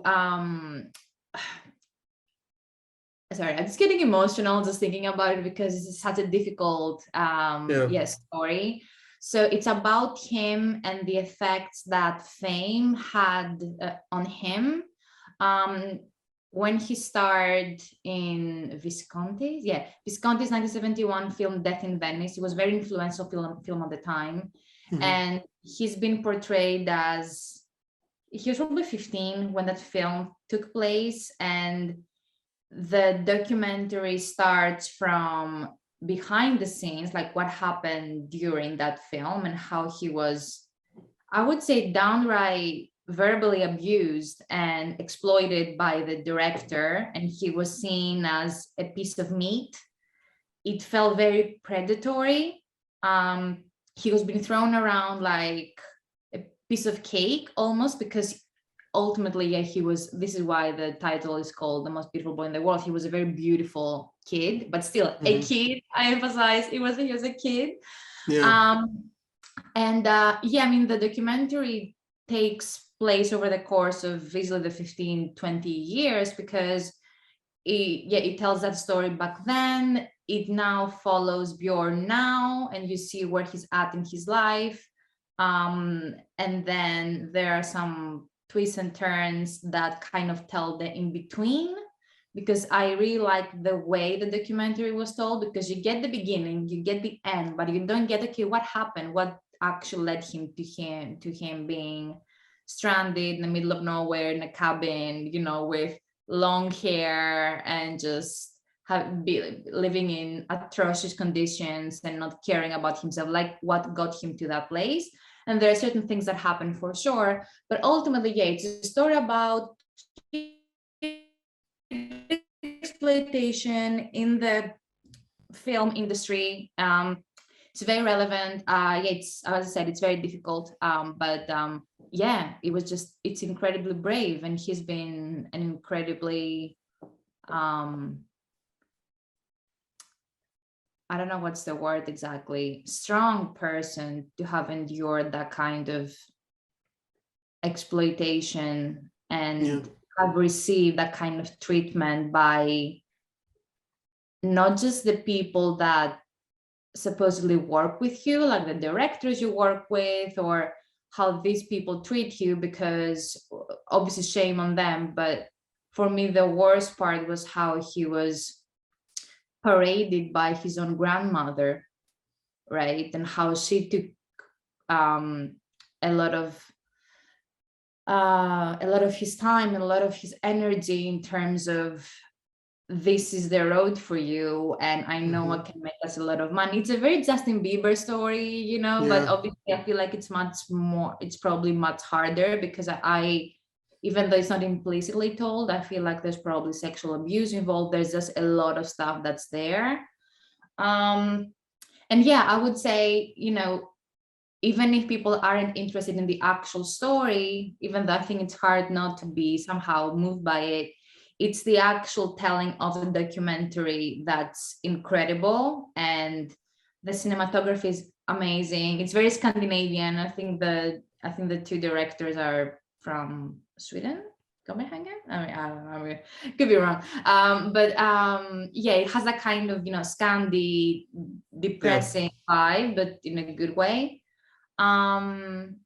It just highly recommend it. Just really, really good documentary. I need to check this out, because this sounds like a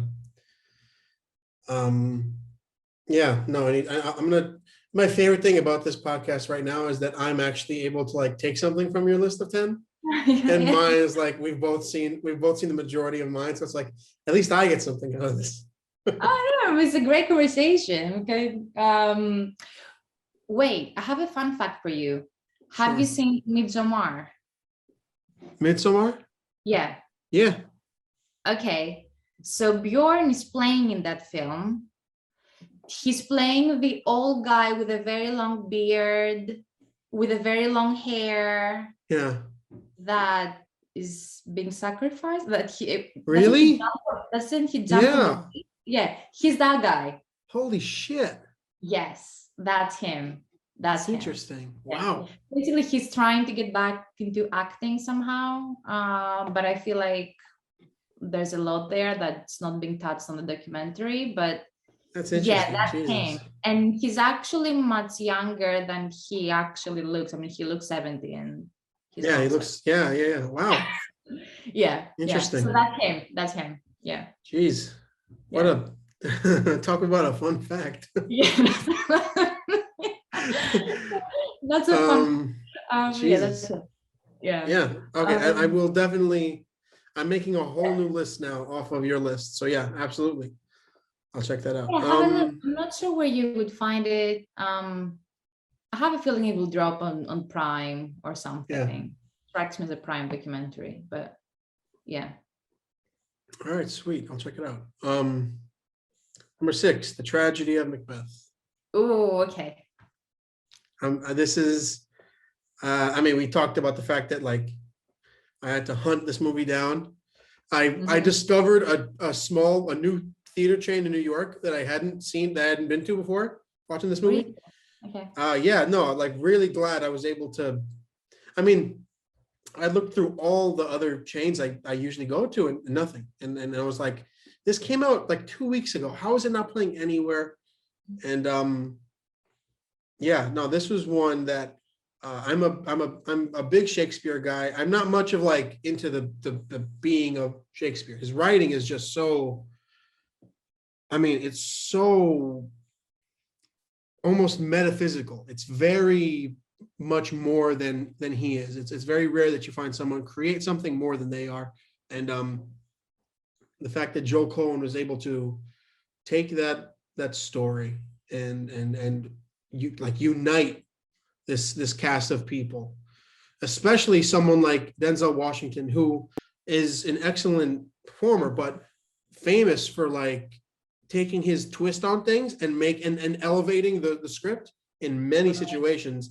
He's like, there are many times where you'll see, I love that. I don't the screenplay on Instagram where they have the screenplay and then the scene of the movie. And a lot of the times with his movies, it's like it'll say something kind of minute in the screenplay and he'll like elevate it infinitely. To see someone like him have to perform, Shakespearean soliloquies is very interesting to see. Yeah, because you can't afford to improv. Yeah, exactly. Right? Yeah, yeah. It's I mean, and he's also, this is the second time he's played a character from the stage on screen. He played in Fences. I forgot the dad's name that he plays. Yeah. Oh, was that okay. James Earl Jones played that character on stage. I mean, I'm sure many have, but the famous one I know of is James Earl Jones. And then he played him in the movie with Viola Davis.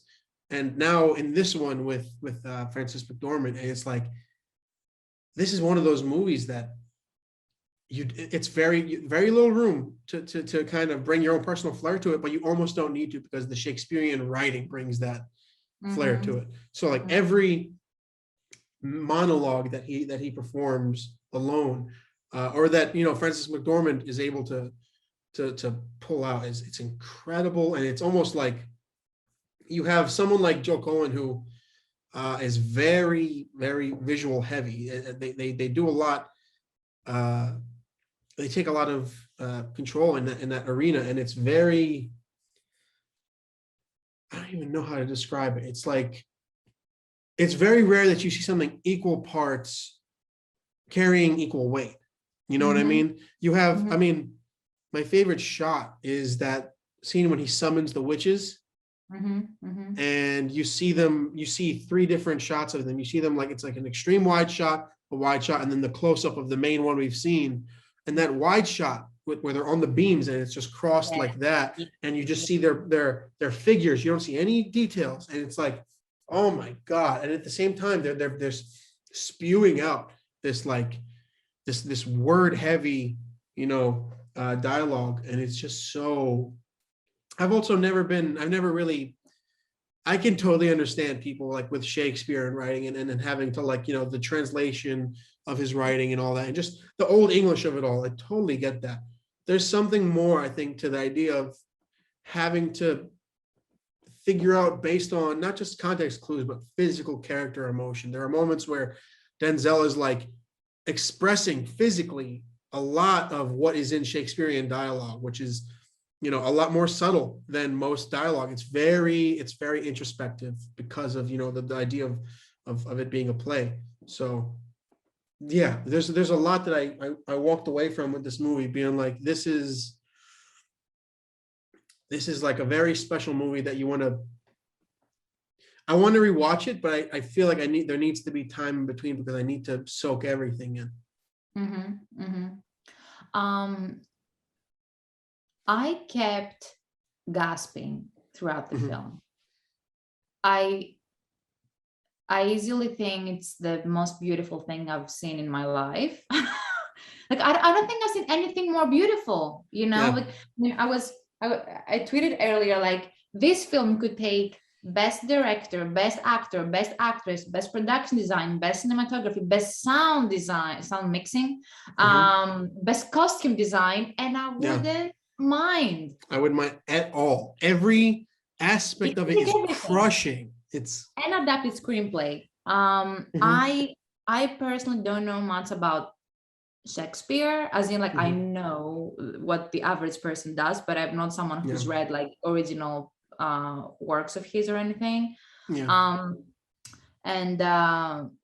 can't touch on critique on that. I don't feel like it was probably I said best is not the right word, but I don't think it added anything to as an adaptation, I would say, to be completely honest. I don't think it did something incredibly new from a story perspective, that makes sense. No. So I felt, for example, Macbeth with Fassbender and Marion Cotillard was much more interesting from that perspective, what they tried to do there. But it was such a visual feast in a way, and like everything was just so incredibly compelling and beautiful, and it's that kind of, it's what we say, like every frame a painting, right? It was exactly that. And I would say in terms of the performances, I was quite surprised, especially by McDormand, because I have to say I was expecting for her to come with her usual hard, hearted, cold, like boss ass bitch, like ruthless attitude. And it was so surprising to see something much more subtle and aware, and it was sublime. It was just, you could really see her, how she went from, even when she was trying to prime him and she was trying to get him basically when they were plotting for murder, you could tell that she didn't command him to do anything. It was all much more subliminal. And then obviously like her road to madness, all of that, it was very tragic, as opposed to literally the tragedy of Macbeth. Like literally, she was much more soft. And she came up, I would say it's my favorite performance of her to date. And maybe it was because it had that kind of unexpected factor that I didn't really see coming.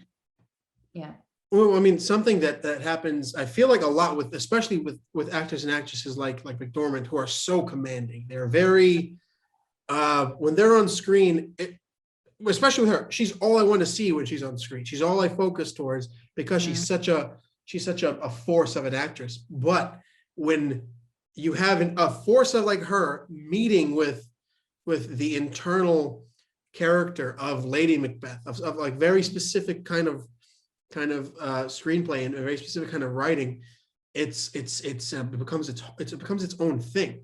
You have the character of Lady Macbeth, who is very manipulative and very, but not like, I can see a different version of her playing Lady Macbeth, which is very much more her, and it's much more her, and it's less Lady Macbeth. I feel like this is much more of a performance of her to be able to become another character rather than to be a character that Frances McDormand is playing. You know what I mean? It's exactly, yes, exactly. Yeah, it almost feels like people write the roles thinking that she's gonna take it, so they kind of like sees the glove, and then the character kind of just slips in. And which that this one was the other way around. Happens a lot also with Denzel Washington. A lot of the time, Denzel Washington is signed to play a character, and he's very much Denzel Washington, being an excellent actor, but he's not necessarily, it's not necessarily a new person, which I think is very, very rare to see, especially with more recent films. Like, I find much more now than I ever did. I'm addicted to story and to character, and I think that when you have excellent actors deliver character, it's very rare and it's very unique, and it packs so much more of a fucking punch. Like, there are moments where we see a like cocky and overconfident Macbeth, which is the character of Macbeth, and it's Denzel Washington portraying that character perfectly. When he's fighting Macduff,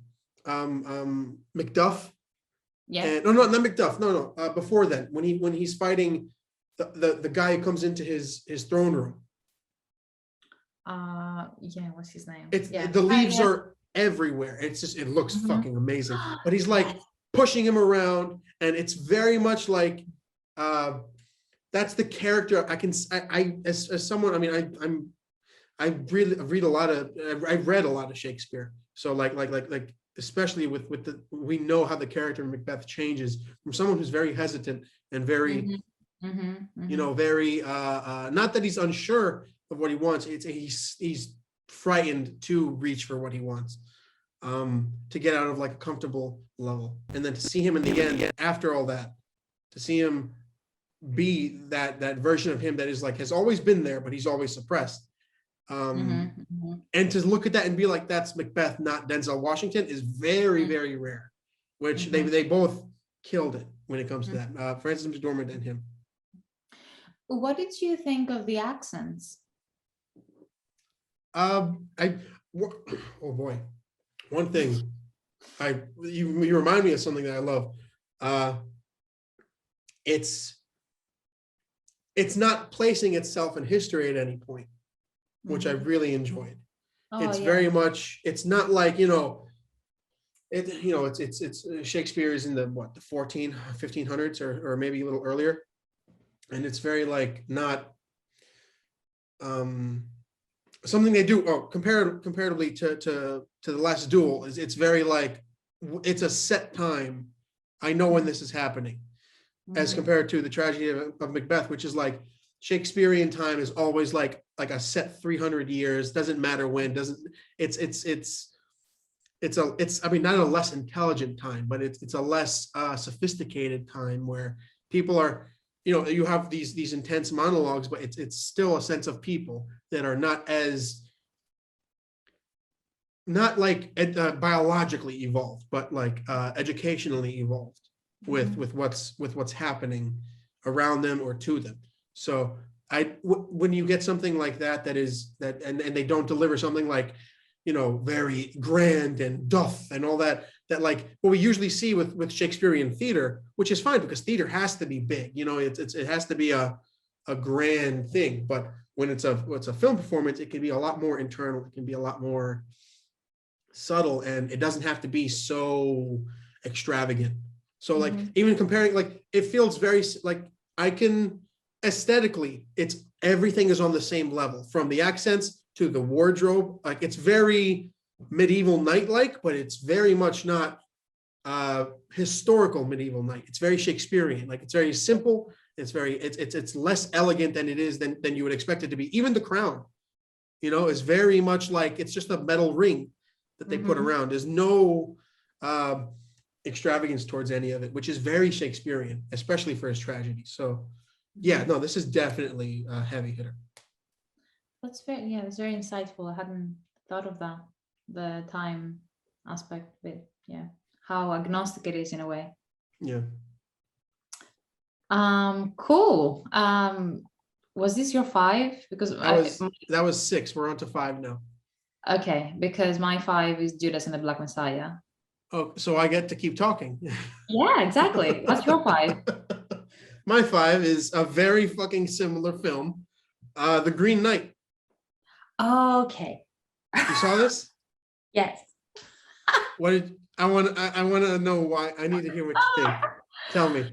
I just really struggled. I mean, I wish I had a much, a more clever way of critiquing this film. I thought, obviously, yeah, A24 again. So it was visually stunning. But unlike the Tragedy of Macbeth, I was just, yeah, I mean, I had to stop the film at least 3 times because I was like, this is very slow. Mhm. I don't really get what the purpose of the Green Knight is. I really liked Alicia Vikander, but still I was like, I'm not sold on what you're trying to do. I don't know. It's one of those films where, you could argue maybe I was in the right headspace, and I know it also had, like, there was I mean, the I'm trying to go back to the discourse of the film because I remember it was very revolved around the pacing, because I feel like I also struggled. But on top of that, yeah, I felt like it was very difficult for me to actually get the story. So again, maybe it's just me not being very smart. I don't know. I just I would like to rewatch it just because I really like it. Should be right up my alley, and to this date I'm still not quite sure why it didn't connect with me. I can So I don't know. no, I can totally understand. Well, I'm gonna just say this was my favorite movie of the year until I saw Dune. Okay. This why is it your number 5 and not your number 2? Because a lot of movies came out in the last 3 years that are just juggernauts. But yeah, I mean, the back end of 2021 was full of fucking juggernauts. But okay, so this is one of those. I'm a big David Lowery guy. The director he's got a very distinct like fingerprint to his films, and that just keep me like I need to see. He has a very specific material that I feel like I can point out his style, very like compared to like when we talked about Dune and how we talked about how we can see there are a specific set of filmmakers we can see making a film like that. If you didn't tell us it was Denis Villeneuve, I would be like, oh, so a set of people. But a lot of his stuff I can watch and very much immediately pinpoint to him because it's a slow burn pace, which I totally understand. One, it's pretty long. I think it's like 2:35, something like that. So, or around there. I don't know. I forgot about that. Yeah. It's pretty long. It is uneventful in an anti-Shakespearean way, is how I would put it. It's very much like a lot of the stuff. It would, if it were put onto screen or onto stage, it would benefit from, like, it would be floated with soliloquies and internal moments. But because it's such an anti-medieval type film, it's such an anti-Arthurian legend. This is the kind of fantasy that pinpoints itself in time, versus something like Shakespeare for me. So. But at the same time, it's very fantastical. It's full of spirits and giants and witch magic and all that kind of stuff. So my favorite thing about this film is that it's the before we want to, it's the before aspect of what we want to see from a medieval knight film. It's very much like they would cut the entire, the last 10 minutes is what the movie would be, I feel like. Yeah. Any typical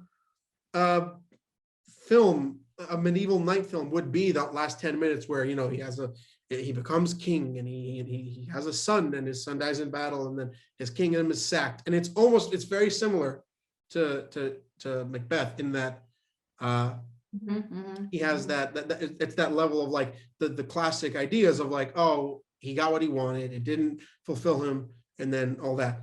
But we're stuck with the first 2 hours of him getting to that point, of him missing the point of being, of what it means to be a knight, of what it means to be a courageous individual, because he's not. I mean, Dev Patel portrays kind of like it's like almost like a slacker mentality of someone who just so happens to be related to, you know, King Arthur. And it's like, it's also the idea of, I love the idea of generational differences between families and all that. And it's very much like, it's the best when it's done in fantasy, because you have, you know, the courageous, you know, King Arthur, and then he has a nephew who is a squirt, you know, who he fucks around and he has a hangover and he makes it late to the thing, and that is only something you can do when you're doing your best at doing the exact opposite of everything to be expected. So when he sees the spirit girl, he asks her like what she will do for him in exchange of him getting her skull.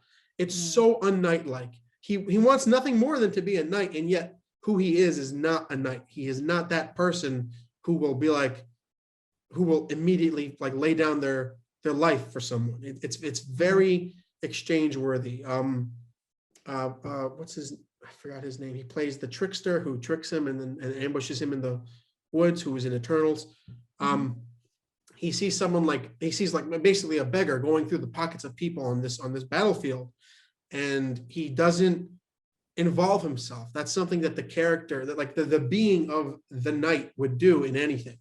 And it comes to the point of, he goes through all of this. He you know, he disgraces himself with Joel Edgerton's with Alicia Vikander when she I love the dual role she plays. She plays his home love and this you know lady of some house, and he's just he's so unknight-like the entire time that it takes him. The way I interpreted the ending was that, like, yeah, he dies, he gets his head chopped off, and then his last act was the knight-like act. His last act of not running away, of not cowering, and or being who he has been for the last 2.5 hours. And it's very much like the payoff of that is so, personally, was so fucking satisfying, because it's very much a movie that's dangling what we want right in front of us. It's very much like you want to see the courageous knight, you know, defeat the giant green misshaped unfigured monster, but no, the monster was there to teach him how to be this next level, this next, you know, this higher being, in a way, to be, you know, King Arthur. And then it's too late. You needed to learn this lesson at this time, and learning the lesson at this time meant losing your head.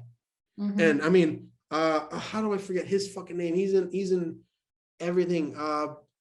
He plays the Green Knight. He's also in The Witch, and he's also in fucking The Tragedy of Macbeth. He plays the one who comes and he was injured. Oh, I gotta find his name now. I think I know his name. Oh God, I have Ralph Kinnison. Okay. Yeah, okay. He's in the beginning of The Tragedy of Macbeth. He's before we see Macbeth and the other one. But yeah, no, he's excellent at that, and the prosthetic effects of that, the fact that the sound design, he's a walking tree, the wood creaking every step, and it's just so.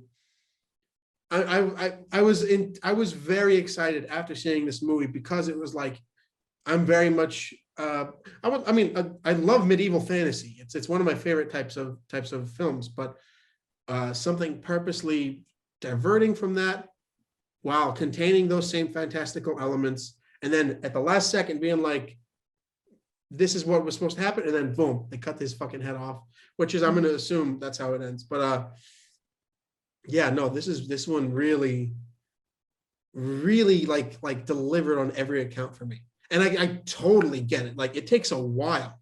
It's very much like you're in the backseat of a car and you don't want to go on this trip. And it's like, but we just passed by a thing that was supposed to happen. And, or like when he sees the giants, and a lot of it is taken out of our control. That's his mom, like, emitting through the fox and then stopping the giant from helping him, or we don't know what the giant was going to do. I assume the giant was going to, like, the idea of it's just being a large human. I love that it's not a CG giant. I mean, it's computer generated, but it's just a human maximized, which is very rare when they do fantastic medieval stuff. But yeah, no, it's very much like denying what you're looking for. In a way where it's like, it's almost fucking pornographic. I mean, talk about pornographic, the stuff that happens at the house. It's very like it's leading you on until the money shot, and then that's it. That's what you get. I feel like you have sold me on at least another watch. I feel like I mean, Sweet. I feel I have to. Yeah, I am. Yeah, I was probably not in the right headspace when I watched the film, and obviously I watched it at home as well, which didn't help. I feel like it's one of those films where I would have a much more immersive experience if it were in theater. I wasn't able. I was supposed to see it in theaters, and then I last minute had to work like 3 nights straight, and I wasn't able to. And then A24 did on their website an at-home like screening test or whatever. And that's when I was able to see it, and I was able to put it on my TV. But yeah, no, this is one I really wanted to see in theaters. And then the Alamo re-released it in December in theaters, and I was able to see it again. Yeah, that was.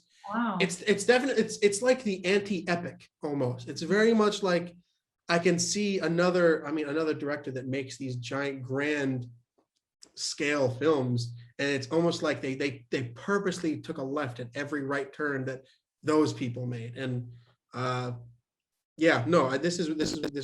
one really stuck with me. Oh, nice. Okay, now you got me excited about the Green Knight. Who knew? Okay, number 4, The Nest. Have you heard of it? The Nest. I have not heard of it. Okay, so I mean, it says 2020 here. Maybe came out in 2020 in the US, but maybe I'm pretty sure it premiered on Sundance because I saw it in the London version of it in July, and the director is Son Durkin. I'm not sure if you've heard of him. That's his second debut. He had his first one was Martha Marcy May Marlene with Elizabeth Olsen. Made quite a bit of buzz when it came out. It's a really good film. Anyway, The Nest is okay. So it takes place in the 80s, and it's okay for me. It's it was probably one of the most, I don't say interesting periods, but fascinating in a way, because sometimes I feel like the 80s are overlooked as a decade because it's not like as fancy or eventful as the 60s and the 70s. You don't have the hippies, or you don't have like the retro style. You don't have the Once Upon a Time in Hollywood kind of story. Yeah. And then also it's not the 90s or the present tense in a way, which feels very familiar. And with 90s, like you can think of the nostalgia like Goonies and whatever. But the 80s very much overlooked. So I was very glad to see that a period, you would consider it a period piece, I guess, film was made. So I would consider it a drama. It's a family drama. So it's about a couple with Jude Law and Carrie Coon, if you've heard of her. Yeah. Yes, she's one of my favorite actresses. It was actually one of the reasons that I was really excited about the film. So the summary is: life for an entrepreneur and his American family begin to take a twisted turn after moving into an English country manor. So it is very dialogue heavy. So essentially, it's Jude Law who's working in the finance industry, and he's the only one who's working. And the story starts with him in the center of the film, and the rest of the family kind of taking his lead, as in like, yeah, we trust you. We all know you've made a couple of wrong choices in your life, but we got your back. It's fine. And he somehow convinces them that there is this great opportunity for him and his career in England, in London, and he convinces the family to come with him. But ultimately, we find out that, without giving too much away, he's a pathological liar and he's hiding a lot of things. And as the movie progresses and things get worse and worse and worse, as in like he's not able to deliver on what he promised, he has so many false ideals when it comes to what it takes to be a man and what it takes to be a family man. There is a very fascinating background story about him and where all this came from, which I feel like childhood trauma is not really explored, especially in a period piece where he's projecting his own insecurities to his own family, as in like, I remember him like yelling to his son, you're supposed to go to the best school, not because it is the school that's going to get you to the place where you want to go as a person, but because it is the one I could actually afford and pay for. So you can tell how he has so many like built up trauma and insecurity. And he wants the best.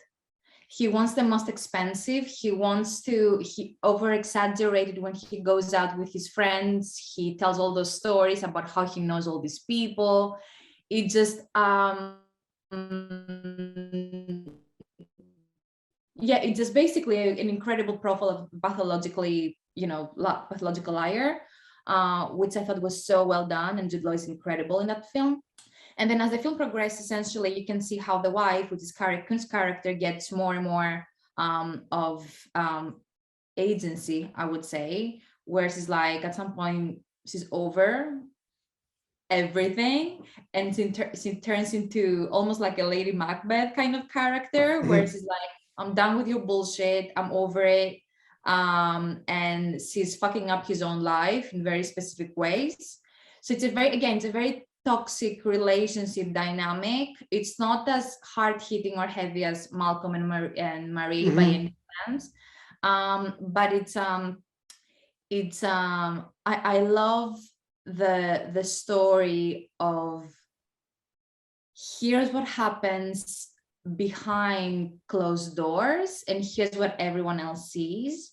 And it's explored in a very new way for me. Or maybe I haven't seen as many films as I would have liked on the matter, because I'm just really drawn to that. And I would say for this film in particular, I would say the one reason I would suggest like you get to see the film is because it has my favorite scene in the entire, my favorite 2021 scene, which is basically after Carrie Coon did something to Jude Law and basically she somehow got him into much trouble. She's like, fuck this. And she goes to a nightclub on her own where she gets drunk and she's dancing on the disco, like a dance floor on her own. It's like this incredible scene of her just dancing like a maniac for 5 minutes straight. And it's the most like satisfying scene of last year. From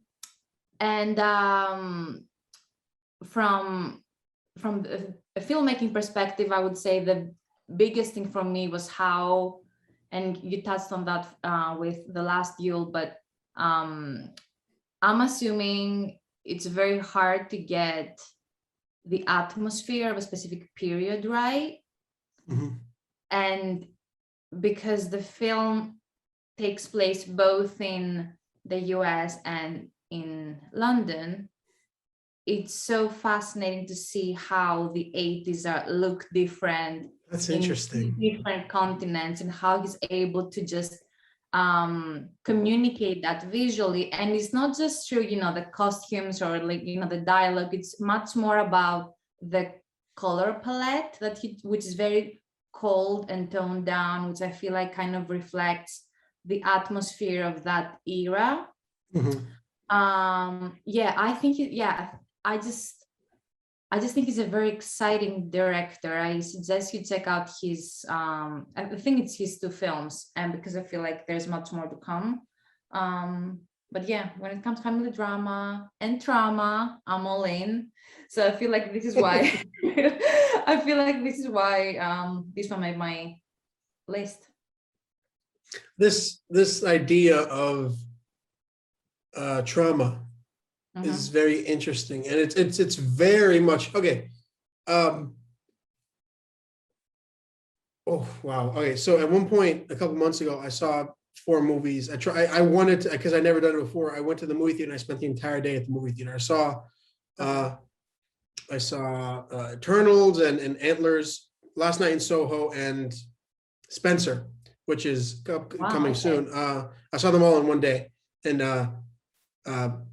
just talking about trauma specifically, and it made me think of the movie Antlers, which is Kerry Russell and Jesse Plemons. It's a horror movie. It's one I've been looking forward to for a while, and it got pushed back so many times. But yeah, no, the idea of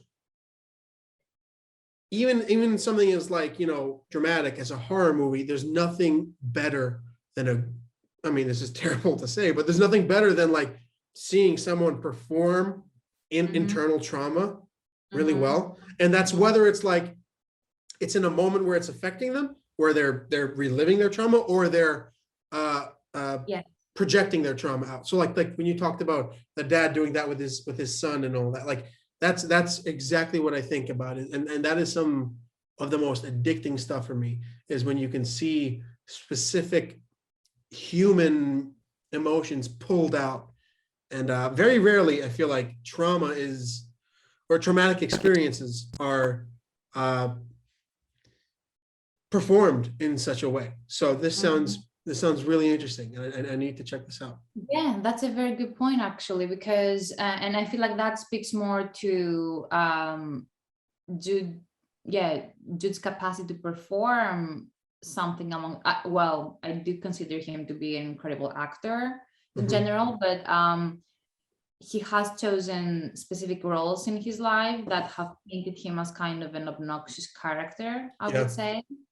And this character right here is definitely not easy to love either. So I watched the film twice in the theater, and I remember the second time, as I got to immerse myself in the story a bit better, I was able, I don't want to say use the word empathize with him, but I was able to see the subtlety of the character much more. So he starts off as he has a very obnoxious, like awful character where you want to hate him. He's a classic douchebag. Like you have someone you go out with a group of friends, and he's that kind of guy who's gonna tell you about all of the houses that he has and how much money how much money he has in the bank, and about his gorgeous wife, and like you can tell that there is some sort of, you're trying to compensate for something. Yeah. So, and that's what it ultimately is. But then, which is always a reaction to trauma. Yeah, of course. Yeah. And I love that the film didn't stop there, because there have been a lot of times where you just have these monodimensional characters in film where you just see the obnoxious part, but you don't explore what's happening behind the scenes. And then, later in the film, there is this scene with his mom, and you can see how she speaks to him, and you're like, and you see where it all comes from. There's a reason you're trying to make up for all of these things, because he has never acknowledged you as a human being, and you're desperately longing for that kind of acknowledgement from the world. So you just try to paint yourself in such a way that you look important, but you actually look like a douchebag. But Yeah. you're so in your own head that you can't get it. And ultimately, the film, I don't want to give too much away, but he comes to a point where he realizes I either change or I lose everything. Yeah. It's that kind of internal conflict, which is very, very. That's such a compelling sense of oh God, that sounds so good. I mean, my favorite, some of the best character moments are character moments where it's like, hey, this is where you take a leap or you stay where you sit. You know what I mean? And that is the most compelling writing for a character, because I feel like I've said this 1,000 times, but very rarely I feel like people are willing to make that level of experimentation with characters, you know? So yeah. Oh man, I need to check that out too. So this one is on Netflix. It just came out, so it should be the easiest one to watch. So yeah, for anyone listening, that's the one. Yeah, you can basically watch right now. But is that on Netflix UK? I want to say that it's out in Netflix US. It probably, yeah. I'll definitely check. I'll make sure. But yeah, absolutely. This sounds great. I also just love Jude Law and Carrie Coon, so I'm excited. That's a good duo. All right. What's your number four for me is Spencer. Okay. Pablo Larraín and Kristen Stewart. I when you mentioned it the other day, I thought about it and I was like, oh fuck. I think that maybe it's because also the majority of films being made are biopics or stories of real people. But a lot of this is genuinely one of my favorite performances of the year. And I realized, I was like, maybe it's because I don't know much about the whole situation, but the fact that she's playing Princess Diana is it's one of her performance as this person is one of my favorite performances of the year. And I love that she doesn't give a shit about awards, and she keeps winning every fucking award. I love it. There's nothing I want more than someone who she's gonna fucking put them in a drawer. She's not gonna put them up somewhere. I love it. That's the best. It's just, she gives such a emotionally taxing performance. I mean, everything about this movie is everyone, I made a joke. I was gonna put out a video at that time and then I had a fucking mental breakdown. But the idea of everyone hates meeting up with their family for the holidays. And this takes place in the Christmas just before she decides to divorce her husband. I don't remember him because I don't care enough. I don't know much enough about that kind of stuff, but it takes place just before then, and we get to see this human being go through such intense and gripping, strict social pressure, and that's the number one thing people talk about. Other than, that's the thing. I'm happy that it wasn't a film about her death, because I feel like, one, that's very overdone. I think that happens a lot. I think every 4 or 5 years someone wants to make a movie like that, and it's Oscar bait most of the time. I love that this is a film about her and her connection to herself, because I think Spencer is her maiden name or something. Yeah. So I love that. I love that it's connection to her and to her children. And some of my favorite moments in the film are when she's with her 2 boys, and it reminds me a lot of my mom when my brother and I were little. It's very, it's very emotionally taxing, but on a family level. So it's much more relatable than a royalty level. So you get to see this outsider basically deal with not only family pressure, but the social pressure. So she has to deal with close your blinds, because everyone can see you. Everyone's always trying to see you. Close your blinds. And at the same time, the structural aspects of everything, like the specific etiquette issues and all that. And that scene where she's in the dining room table and she just envisions eating her fucking pearls. Like, oh, that's one of the most, I mean, talk about like one of the favorite scenes of the year. Like when she's just spooning her fucking pearls in her mouth and you're hearing the crunch, and you know at the same time, like, obviously this isn't fucking happening, but why do I feel like it's really happening? Like I want to be hugged. Like this is intense. And then it cuts to her, and she has that adorable moment with her kids. And this is such an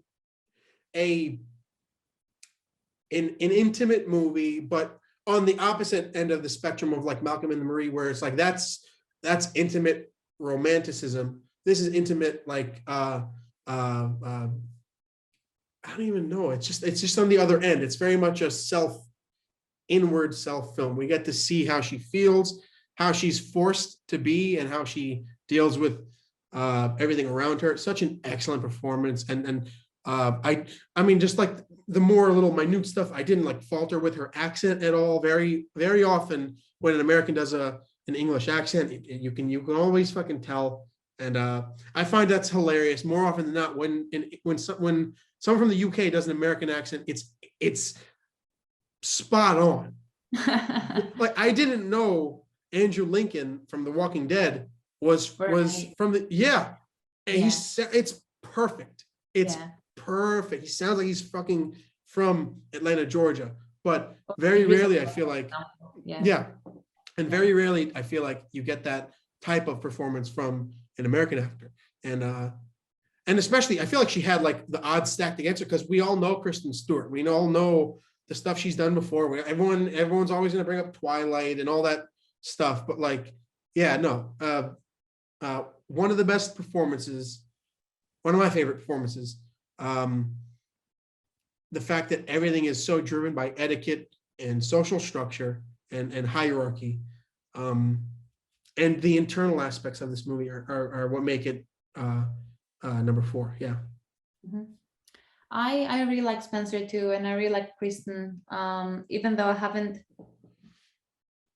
enjoyed her as an actress in the past as much, and I haven't even watched the Twilight film, so I'm not trying to compare her to that. And like same thing with Robert Pattinson. Like this doesn't really in any way, but in previous films, I would say, and I've seen her in quite a few. I have seen Kristen Stewart in the film, as in like, because she has some very specific mannerisms that seem to be always there, and maybe she's not able to see it, but some weirdly, I don't know, I'm just always able to see that. But with this one, I agree. I feel like she transcended the Kristen Stewart persona in a way, our character. I really love the film. I also love Jackie. I love that kind of I love the idea of just doing a snapshot of someone's life as opposed to start from the day they were born to the day they died, kind of thing, which is very tired. Nothing much to add. Like as you were talking, I was going to ask you about the pearl scene, because it did have a couple of scenes that were supernatural in a way, and I read from a couple of people that it didn't vibe with them because it is a biopic, so it's like it felt like it was a bold choice for sure. But I think it communicated a message that would have been otherwise very hard, especially when you think of an eating disorder. I felt like that way of portraying the internal pain and discomfort without being overly dramatic and just playing the sad piano and just I thought that was a really good way of doing it without saying anything really. It was very powerful. Also, I saw someone on Twitter mention how great it would be for Pablo Larraín to make a horror film, because I think that every aspect of this movie in any other universe is a horror film. You I mean, you're visiting your in-laws, you have this entire well, that's also why I guess I love the idea of like something as, you know, as otherworldly as that, like that pearl eating scene, because it's very much like, it's very raw of a moment. It's very intense of a moment. Like that's like, I'm watching it knowing it's not happening, and yet I physically like am shifting in my seat as she's chewing through these pearls. And I think that something like that can become like legitimate horror. So that's just, yeah, this is, oh God. I remember seeing it. It was my favorite of the four I had seen that day, because I saw an actual horror movie that day, and that scared me more. Like that, I saw Antlers in the same day, and I loved Antlers, but this is like, it's another example. It's just a perfect example of like, and at the same time, it's a hopeful film in a way. You leave that movie knowing what happens in history, knowing that she frees herself from the royal family, and yeah, oh man, this one got me. Now that you mentioned horror and Pablo, I mean, you might have seen that he's done a series for Apple TV Plus. And it's, well, it's called Lizzie's Story, and it's a book by Stephen King, and it's actually my favorite Stephen King book, which is interesting. Oh, wow. It's supposed to be a mini series, but I never actually got to finish it because I thought it was the worst thing that I'd seen all year. It's Terry. It's with Julianne Moore and Clive Owen, and so basically you have everything on paper is incredible. You have Julianne Moore, Clive Owen, Stephen King, Pablo Loren. It's like, okay, this is perfect. But then, 2 minutes in, I seen the credits that King is the actual writer. Oh, and I was wow. like, okay, that's interesting. So it's the very first time he's actually writing. Yeah. Usually someone else is taking his adaptation. It's usually an adaptation, yeah. Yeah, and I've only got to watch the first 2 episodes because honestly, I struggled so much, and I felt like it was really tampering with my memory of the book, and I was like, I don't want to go there. But it just shows how you have the Pablo elements, like you have a very Spencer like visual story, but then the actual script, what a mess. It's for me that the learning there was, yeah, just because you can write a narrative, like just because you can write novels incredibly well,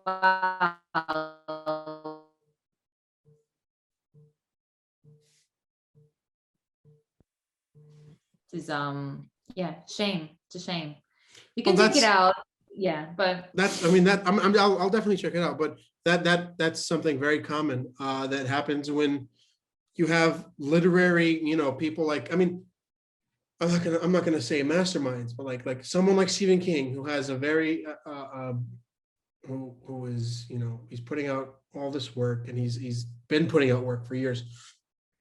It's a very different kind of writing for the screen, and writing just like writing a book. I mean, also compare, like, just the comparison of an author writing for the screen is like J.R. Tolkien. No, fucking J.R. Tolkien. J.K. Rowling doing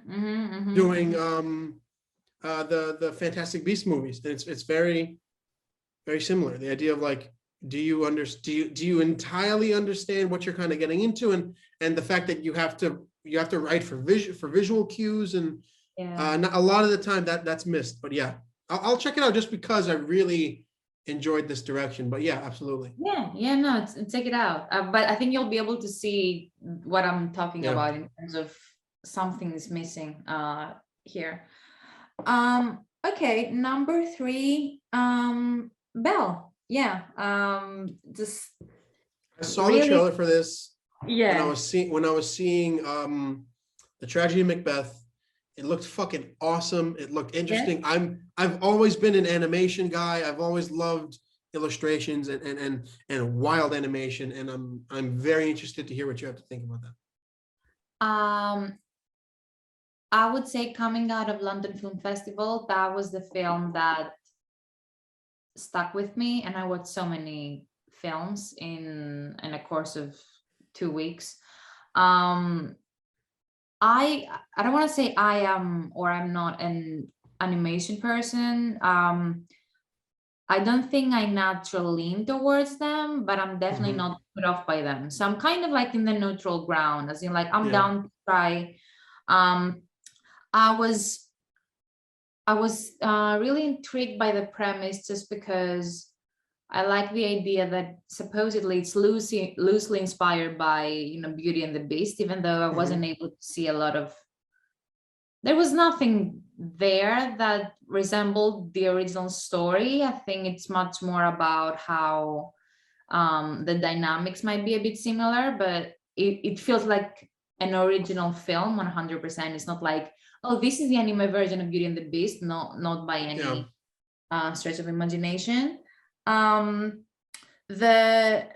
saw the trailer, but basically the story is about, I don't remember her name. It's about a girl that's in high school that suffers from social anxiety, which again, something that I was able to really relate with, because maybe she was at the extreme spectrum of it. I don't think I was ever there, but I was able to relate so much behind the idea of hiding behind a screen just because you're not, and you don't feel confident to have a conversation with someone in person.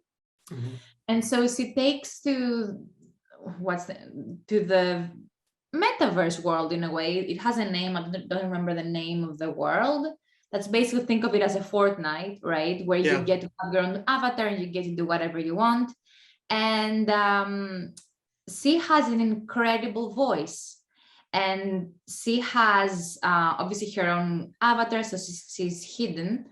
And because of the liberty that this provides her, she's able to actually sing. And because her voice is so incredible, she starts to gain a massive following on that platform. And she turns into basically a megastar. And she's having like online concerts where you have millions of people showing up and like no one knows who she is in real life. At some point, because he has gained so much attention, there is let's call him the villain of the story, even though that's not the right word, but it's like the antagonist, who's the Beast, who's trying to get her attention because he's not loving that she's getting the limelight that she's getting. And she's able to see that there is something there that doesn't feel quite right. She starts to get the chance that it's not just this guy who wants the attention. He wants to find out who's behind the Beast. Because obviously if she's an awkward 14-year-old girl, who is the guy or girl behind that Beast persona? And that is the story that I was able to really connect to, because eventually she finds out, and the story there is just so moving and so profound in terms of the stories about the motivations and the reasons you would turn to becoming an avatar, and like hiding from, like using that as a way to distract from your own reality, because it is very hard and difficult and you hate every living moment of your life, so you turn to an online platform to just be someone you are not. And yeah, I mean, it's it's just an incredible story. And another reason that I really like it is because even though on the surface it might sound like a fairly childlike film, or like an easy one, like, oh yeah, it just avatars and competition and singing and whatever, and a love story, which isn't anything like that. It touches on very difficult topics that I feel like you can only do by adding some sort of layer, whether that's the anime version of it or the more teenage side of it, you have to soften it somehow because it touches on anxiety and domestic abuse and like things that are just really, really heavy. So definitely recommend. Just such an incredible and original piece of work. I will be seeing it this week. I know that for a fact. But yeah, no, I saw the trailer for this and it seems so interesting. And but as someone like, I mean, I drew a lot as a kid, and I've just always been interested in animation, and more often than not, even in cases where like it ends up biting me in the ass, where it's not that great, I always buy into something, even just for the illustrative aspect. But yeah, no, I'm going to be seeing this, and yeah, this sounds good. I'm realizing I'm making a whole new list of 10 movies off of your movies, basically. And I'm going to be hunting them all down because I know for a fact they're not going to be playing, and I'll have to like find them online somewhere most of the time. Yeah. I like to think that most of them are going to be in some sort of streaming service, but yeah. All of them have gotten a certain level of buzz, so you should be able to find them fairly easily. Yeah. Your number 3, I mean, I know what it is, but yeah. I was gonna say, you have my list up there somewhere too. Yeah. I mean, Dune, we have a whole 3-hour podcast on Dune. Yeah. We talked for a while on Dune, and all I want to say, so that we can just move on, because we talked so long about it, is that it's until these last 2 movies, it was my favorite movie of the year. Fucking Rebecca Ferguson was my favorite performance of the year. Greg Fraser, the best cinematography possible, and the storytelling is just phenomenal. And I just started. I'm in the middle of reading the first book, but I also found someone put online, or some service put online, all the scripts of like the back end of movies of 2021. So I found Dune and all of them, and I just started reading the screenplay. Oh wow! So yeah, I'll send you the link. Yeah, but it's great. Nice. Something else. I mean, this is just a. Every once in a while, I won't see a sci-fi film for long enough that I tell myself I'm more of a fantasy film guy, and then I'll see something like Dune or like Ex Machina or something that is so perfectly science fiction that I'll go, no, science fiction is your lane, and but it is just one of those that. Yeah, we talked. If you want to hear our thoughts on Dune, check out the other 3. I think so far we're coming up on 3 hours soon. Check out the other 3-hour podcast that we recorded. Yeah. All right, number 2. Oh wow! Okay, Another Round. Yes. Have you seen the film? I have seen it. Absolutely, it's fucking phenomenal. Did you? Okay, when did it come out in the US? Was it last year? I think it came out in the US. I remember it getting the most buzz in the US just before Oscar time. Okay, yes. And then and then that was the rolling momentum of it. The Golden Globes, the Oscars, that whole award season area. But yeah. Yeah, because it did get the Best Foreign Film award last year, right? I think that which I believe they changed it to, to Best International Feature, I think. At the Oscars, which is interesting. Which I guess the idea of foreign, Yeah, I mean that's fair. So yeah, I mean, Another Round is about 4 high school teachers that set off to. They start an experiment where they set off to drink insane amounts of alcohol for a certain period. And I feel like consistently. Yeah, consistently. I think they up it up per week or daily or per week, I feel like. To maintain being drunk without ever getting sober. At all times, yes. Yeah. And they do that. I mean, it starts from a place of curiosity, I would say. It's kind of naive, like the way they go about it, just to see the effects it's going to have on their professional and personal lives, because they go in with the assumption that, yeah, being at that like tipping point where it's like you're not fully drunk, where like you Yeah. can't see straight, but also you're not fully sober, where you have certain inhibitions, where like being in that tipping point is going to maximize your performance in certain things. And obviously from the premise of it, it sounds that things are not going so well. Yeah. Didn't go so well.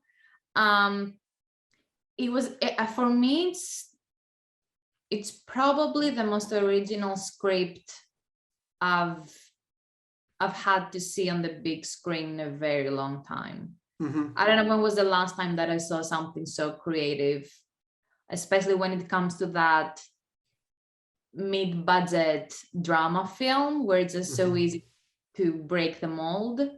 And yeah, I mean, it's just fantastic. I mean, the cast is amazing.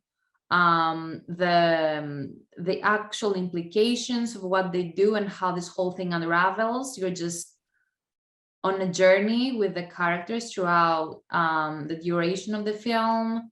Obviously, yeah, Mads Mikkelsen is just incredible. He's one of my favorite actors at this point. And yeah, it has arguably the best final scene of Yeah. 2021. I mean, that final scene, it's just It's just pure euphoria by the end. It's Exactly, pure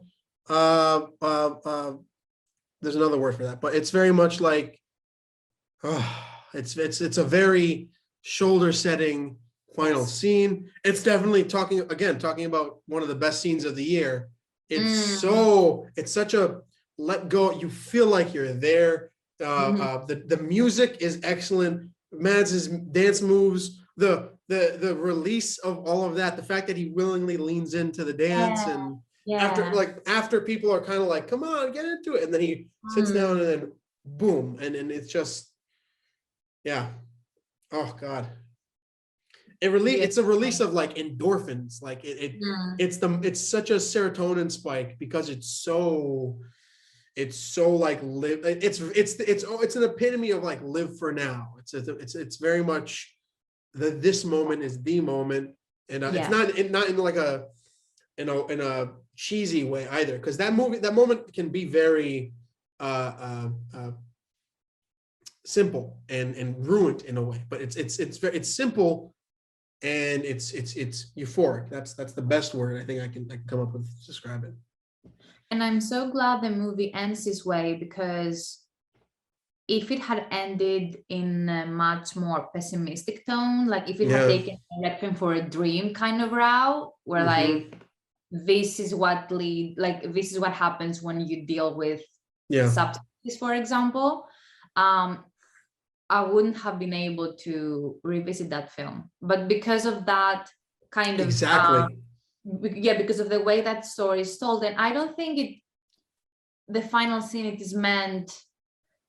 it means to be dismissive towards like their intention and what they were trying to do. It's not like, yeah, it's not a big deal. I don't think that's what the final scene tried to say. It's more, for me, it's the other way around. It's more about, well, actually, you don't need any of that shit to get there. And this is how it gets done. And yeah, like I bought the film a few weeks ago and I just rewatched it on the plane. It was just the best experience ever. I love it. This is one of those that I'm always a fan of, like morbid downer films. It's probably like a trauma probably thing, but like the idea of I really enjoy things that lean into the more uncomfortable feelings, because you often more than not feel the uncomfortable feelings more than say happiness. But this is one of those cases where pure, like unadulterated happiness soars as a viewer. You watch it and you feel it inside you. You know, you feel such a release of endorphins. Yeah. Excellent. So your number two is my number one. My number two is your number one. Yeah. Come on, directed by Mike Mills, starring Joaquin Phoenix, Woody Norman, Gabby Hoffman. it's I saw it, I've seen it twice. The first time I saw it, I did not expect it to be what it was. I read that it was, an uncle takes his nephew across the country to learn life lessons or whatever they fucking came up with, but I did not expect a um such a relationship heavy Yeah. film. It's a relationship heavy film from uncle to nephew, from brother to sister, from mother to son. It's so the different levels of baggage that it brings with it are incredible. Yeah, no, Joaquin Phoenix is great, but of course he's great. He's very good when he needs to pull out that like empathetic, like regular person when he needs to. That's what I found so interesting, because he's usually playing quite Yeah. distinct characters. Well, like obviously, I mean, Joker is one, but even what was the Mr. Fantastic? No, Mr. Fantastic was Captain Fantastic. Captain Yeah, Fantastic. yeah. Yeah. So it's not like, obviously that's Viggo Mortensen, but like I'm trying to think of characters that have a kind of caricature style to them, and I feel like Joaquin Phoenix has made some choices that he has chosen to take those roles that are a bit more meaty in a way, because he wants to go there. So I get his intention, but it was really refreshing to just see him like a regular Joe, just like journaling. Especially following Joker. I mean, following something as exhausting as Joker, something as intense and raw. This is, and you know what the best part is? It's really reassuring because he's very good in this. It's reassuring that he's not the best performance in this. I think that's very rare to see an excellent actor do something that is not only like unorthodox for them, but the unorthodox thing being they don't steal the show in this. And I think it's great that he's not trying to steal the show, like in something that he's like in Ridley Scott's Kit Bag, where he's playing Napoleon. Like that's going to be something where it's like, that's a Joaquin Phoenix role, Napoleon, but something like this where he's playing, someone with a lot of internal baggage with his sister, with his nephew. And I think that's such a great buffer following something like Joker, which is so fucking intense, like on every level. And in the scenes with Woody, I would say something that I noticed is that he consciously took a few steps back. It's almost like he made the conscious choice to let Woody shine in their scene together, as in like he was more of a supporting character, even in the scenes that he had more of the dialogue. He was letting, maybe that was the background work that these two had to do, but I could see him being much more he had the liberty of saying, hey, I'm gonna give you the space you need and you want, because obviously maybe that's your story rather than mine in a way, in some cases. And at the same time, he's doing that. I mean, his character is doing that with his nephew. Exactly. So it's very much that role. The idea of like, all right, I'm not this. I mean, it starts off with him kind of saying that with the interviews that he's giving, which are real interviews. I found out. I didn't know that they weren't actors. I found out they're actual interviews that they let Joaquin go around and do actual interviews with these kids, and it's just incredible. It's literally him. I mean, the fact that he's the one conducting the interviews is him taking himself out of the spotlight, which is just an excellent move, because then you get to actually see this child, this little boy, bring such a nuanced performance to the screen. Such a like he's a weird little kid, and that's always like going to be great and funny, but such a like compelling, nuanced performance from a child is so rare. And the fact that it's genuinely like put on a pedestal by someone with like the actor with an actor of caliber like Phoenix. So yeah, it's incredible. I am shocked by the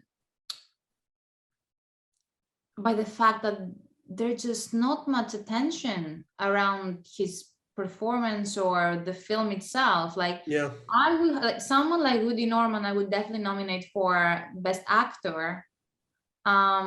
I think I read somewhere that they're considering a new category for Best Child Actor, which I'm not quite sure if it's the right. I mean, That's I mean, that's interesting, weird. but that's like, It's a bit ageist in a way. I don't know. It's like, okay, you guys go play in the corner. yeah, that's what I mean. Yourself. That's exactly what it feels like, a kids table type thing. You're exactly Yeah. right. That's very much like, Yeah. it's very denying of actors who are just younger. It's like, oh, you're a kid actor, you're not an actor. Yeah. So yeah, I no, think I totally agree. But yeah, no, absolutely. I mean, genuinely, one of the best performances of the year is this little exactly. boy who pulls off such an array of emotions and Mhm. quirks and just character flaws and unique little Mhm. character issues. So yeah, this is one of the best. And I have to talk about Gabby Hoffman in this movie. She's so Um, good. she's so good for how long she's in the movie. I mean, she's in the movie Mhm. for a couple phone calls and in the beginning, and for a moment at the end. But yeah, no, I mean, I talked about that the other day. The fact that the majority of my favorite performances of 2021 are from women. It's like, it's a powerhouse fucking roster. It's unbelievable to see this many fantastic fucking performances. Um, and it almost feels, it's weird to say, it almost feels like natural. It feels like this has been going on and it hasn't. So I think Mhm. that's what makes it more impactful than it actually should be. Yeah, no, just incredible. I love the these are two films. This and I saw it after I saw this was the Lost Daughter are two films about mothers and motherhood. Mhm. Um, and I love that poem that Mhm. Joaquin Phoenix reads about motherhood and how we expect mothers to hold the weight of everything. Like, the most horrible thing is still expected of a mother Yeah. to be like, yeah, no, I'll handle it. And it's just so incredible. It's just, yeah, that's the performance that is comforting and fresh, which I think is a little rare. Mhm. And to your point earlier, in terms of some of your best favorite performances being from women, I think it also partly because we finally have gotten to a stage where we see more complex characters Mhm. that are written for women, because that hasn't been the case. So it's almost like this has given the tools that actresses need to actually kind of push the envelope, both in individually and also Yeah. for the actual industry, which I found quite reassuring as well. And also to the point around not being monodimensional, like these characters are not easy to love. Like Yeah. Gabby's character is not easy to love, especially in the beginning. I'm like, No, of what's going course. on here? Like, it takes a bit. And then obviously Olivia Colman's character in The Lost Daughter, even Rebecca Ferguson's character in Dune, like you need to warm Yeah. up so it's like it takes a lot of skill to be able to portray that nuance on screen. Yeah. And ultimately, yeah, I just hope this trend continues, because I feel like we're just getting started in a way. Yeah. I also need to Jessie Buckley, who plays the young Of Olivia course. Colman. So good. Her half of the movie, because she takes up a significant amount of the film. I mean, we see a lot of what Olivia Colman present day. Mhm. Uh, I think I can't remember her name, Ada, I think it was, or something. I can't remember. Uh, Yeah. the present day version of her going through what she's going through, and then we get to see what she's already been through Jessie Buckley, which is just so. I mean, it just makes what's happening in the present so much more exhausting, so much Mhm. more in it. It invests me as an audience member a lot more finding out that that is her past self, going through that with her two daughters, and then finding out that she, like, yeah, no, I mean, the Lost Daughter is definitely an honorable mention of. I would have said for 2021, but I think that like the general release date, because I saw it early in 2021 at this theater that only shows Netflix films. So yeah, no, that was definitely. Oh God, yeah, no, but yeah, absolutely. That Come On really is such a juggernaut of a film. And a final note on that is on Mike Mills, just Yeah. because I realized I've only watched beginners from him. I haven't watched anything else like 20th Century Women and Thumbs. Oh, 20th Century Women. I didn't know that that was him. That's him. That's him. Interesting. But with beginners, like, because I love that film, but I realize, and I would love to see his entire filmography just so I can see if that's a trend. He probably likes to explore that generational gap in relationships. Oh, absolutely. Done so well in beginners as well. So I wonder whether that's the theme. And with 20th Century Women, sounds like that's absolutely. Oh my God, absolutely. Greta Gerwig and oh God, how do you forget her name? I can't remember her name for the life of me. Oh, really? No, it's the older actress. I can't fucking remember for the life of me, and this is gonna bother me until I fucking find out. She's married to the old fucking guy. Oh my God, I'm such an asshole. Son of a bitch. Annette Bening, thank you. Yes. Yeah. Phenomenal, especially talking about that generational relationship between like mother, daughter, like that is so heavy in 20th Century Women. I think you'd love that. I mean, I want to watch his entire filmography now that I loved Come On so much. So yeah, it's happening. All right. I feel like a bit of a narcissist. The fact that this is coming down to my final. Oh shit. Oh no. I'll add her again real quick. Motherfucker. Sent. Cool. Yeah. Sweet. There we go. I think it's the 3 hour. I think it was a 3 hour. Yeah. It was like, fuck that. Okay. Oh, well, at least it stopped after our conversation of come on. That would have been awful if it was in the middle. Yes. All right. Yeah. I was going to say. Sorry. I was going to say, I would love to hear about Flea, just because I know nothing about it. I'm just really excited to see it. Yeah, I was going to say, I feel like a narcissist, the fact that it's coming down to my number one, but I guess we should have started with me. Okay, so I had been wanting to see Flea for a while. I'd seen the trailer a bunch of times at this one theater, and it just seemed so interesting. It's the story of, it's a true story, and it's an actual true story. All the dialogue from the film is basically like it would be what's in a documentary, but without showing the person who's talking. They animated all the interview dialogue into his story, and it's him telling the story of growing up in Afghanistan in the 80s and realizing he was gay and having to flee Afghanistan with his mom and his brother and his sisters, and they flee to Russia, and it's just they try to leave Russia because it's so totalitarianistic at that point before the fall of the Berlin Wall. And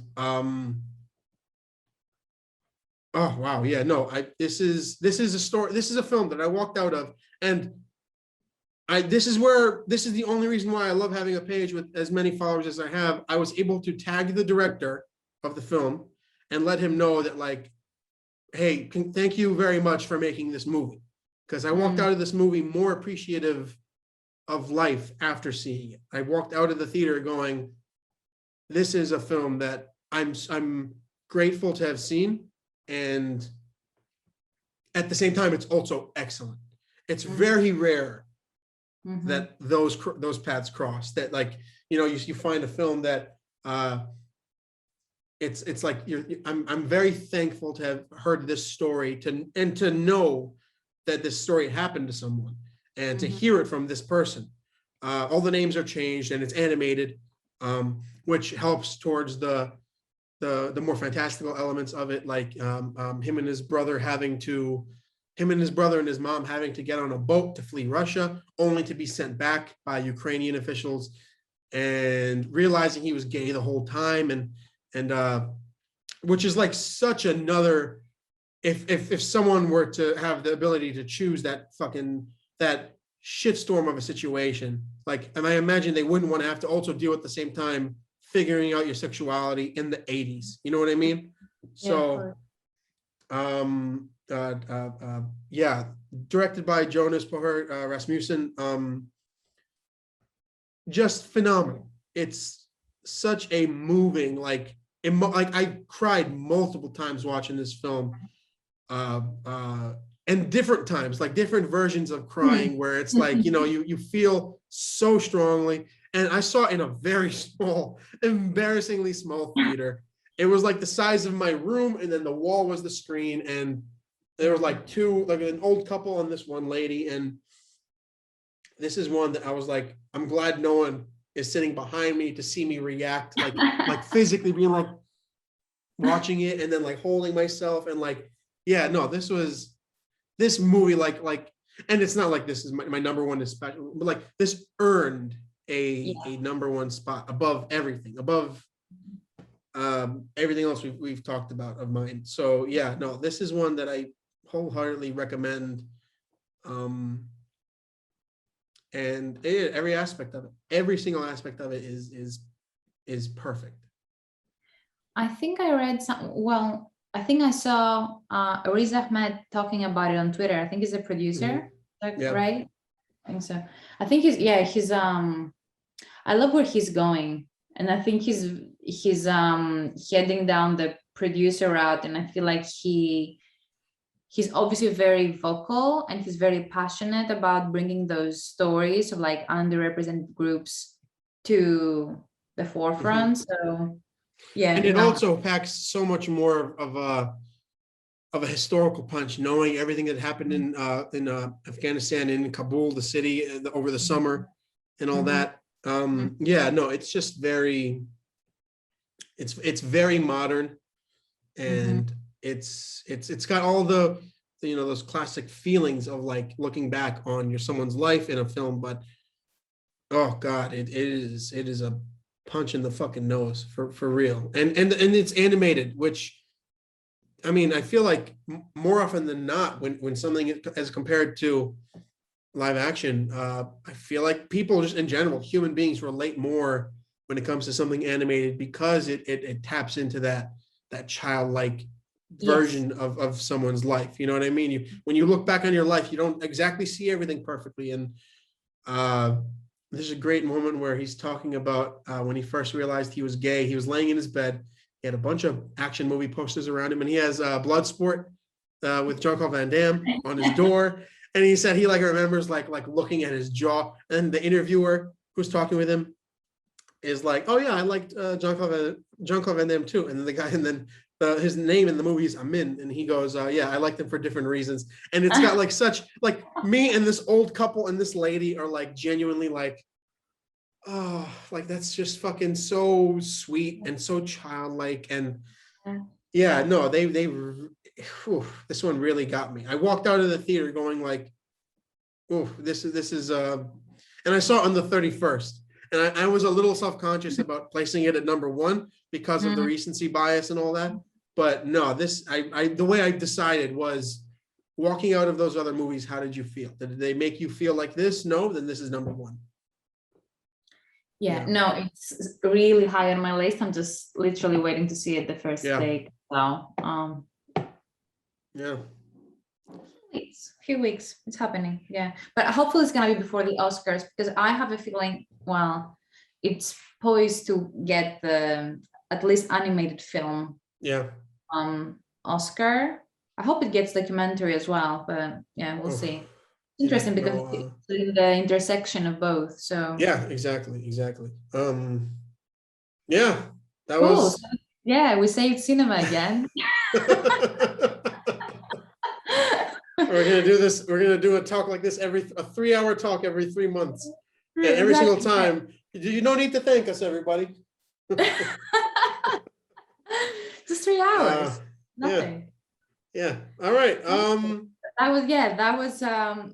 That was amazing, because I feel like now I have, you know how when you talk with someone about so many different things that have been just brewing in your own head, and you haven't been able to actually formulate those thoughts. And I feel like now I have a very good understanding of 2021 films. Yeah. So yeah, no, we should definitely do that for 2022 as well. Oh, absolutely. This is officially a thing. This is going to be something. Nice. I'm excited. Thank you for having me. All right. Where can people follow you and find you? So I'm on Instagram still, not banned or anything, at That Final Scene. I'm trying to, be more active, because I know I haven't posted in a while, but I'm gonna get there. Yeah. All right. You can find the podcast on Spotify, Apple Podcasts, and YouTube at How's It Going to End? This is the second time I've recorded with you, and I'm so into recording with you that I forgot to do an intro. So I realized for the first one too. And I'm thinking I'm just going to release this one whole, because it's Who Wants to Watch a Top 10 in 3 parts. You know what I mean? Yeah, it's not gonna be annoying. Yeah. But yeah, and you can follow me on Instagram at Comedian of Cinema, and at my Instagram and in my Twitter, Comedian of Cinema. You can find all the links to everything. All right, and see you guys next time.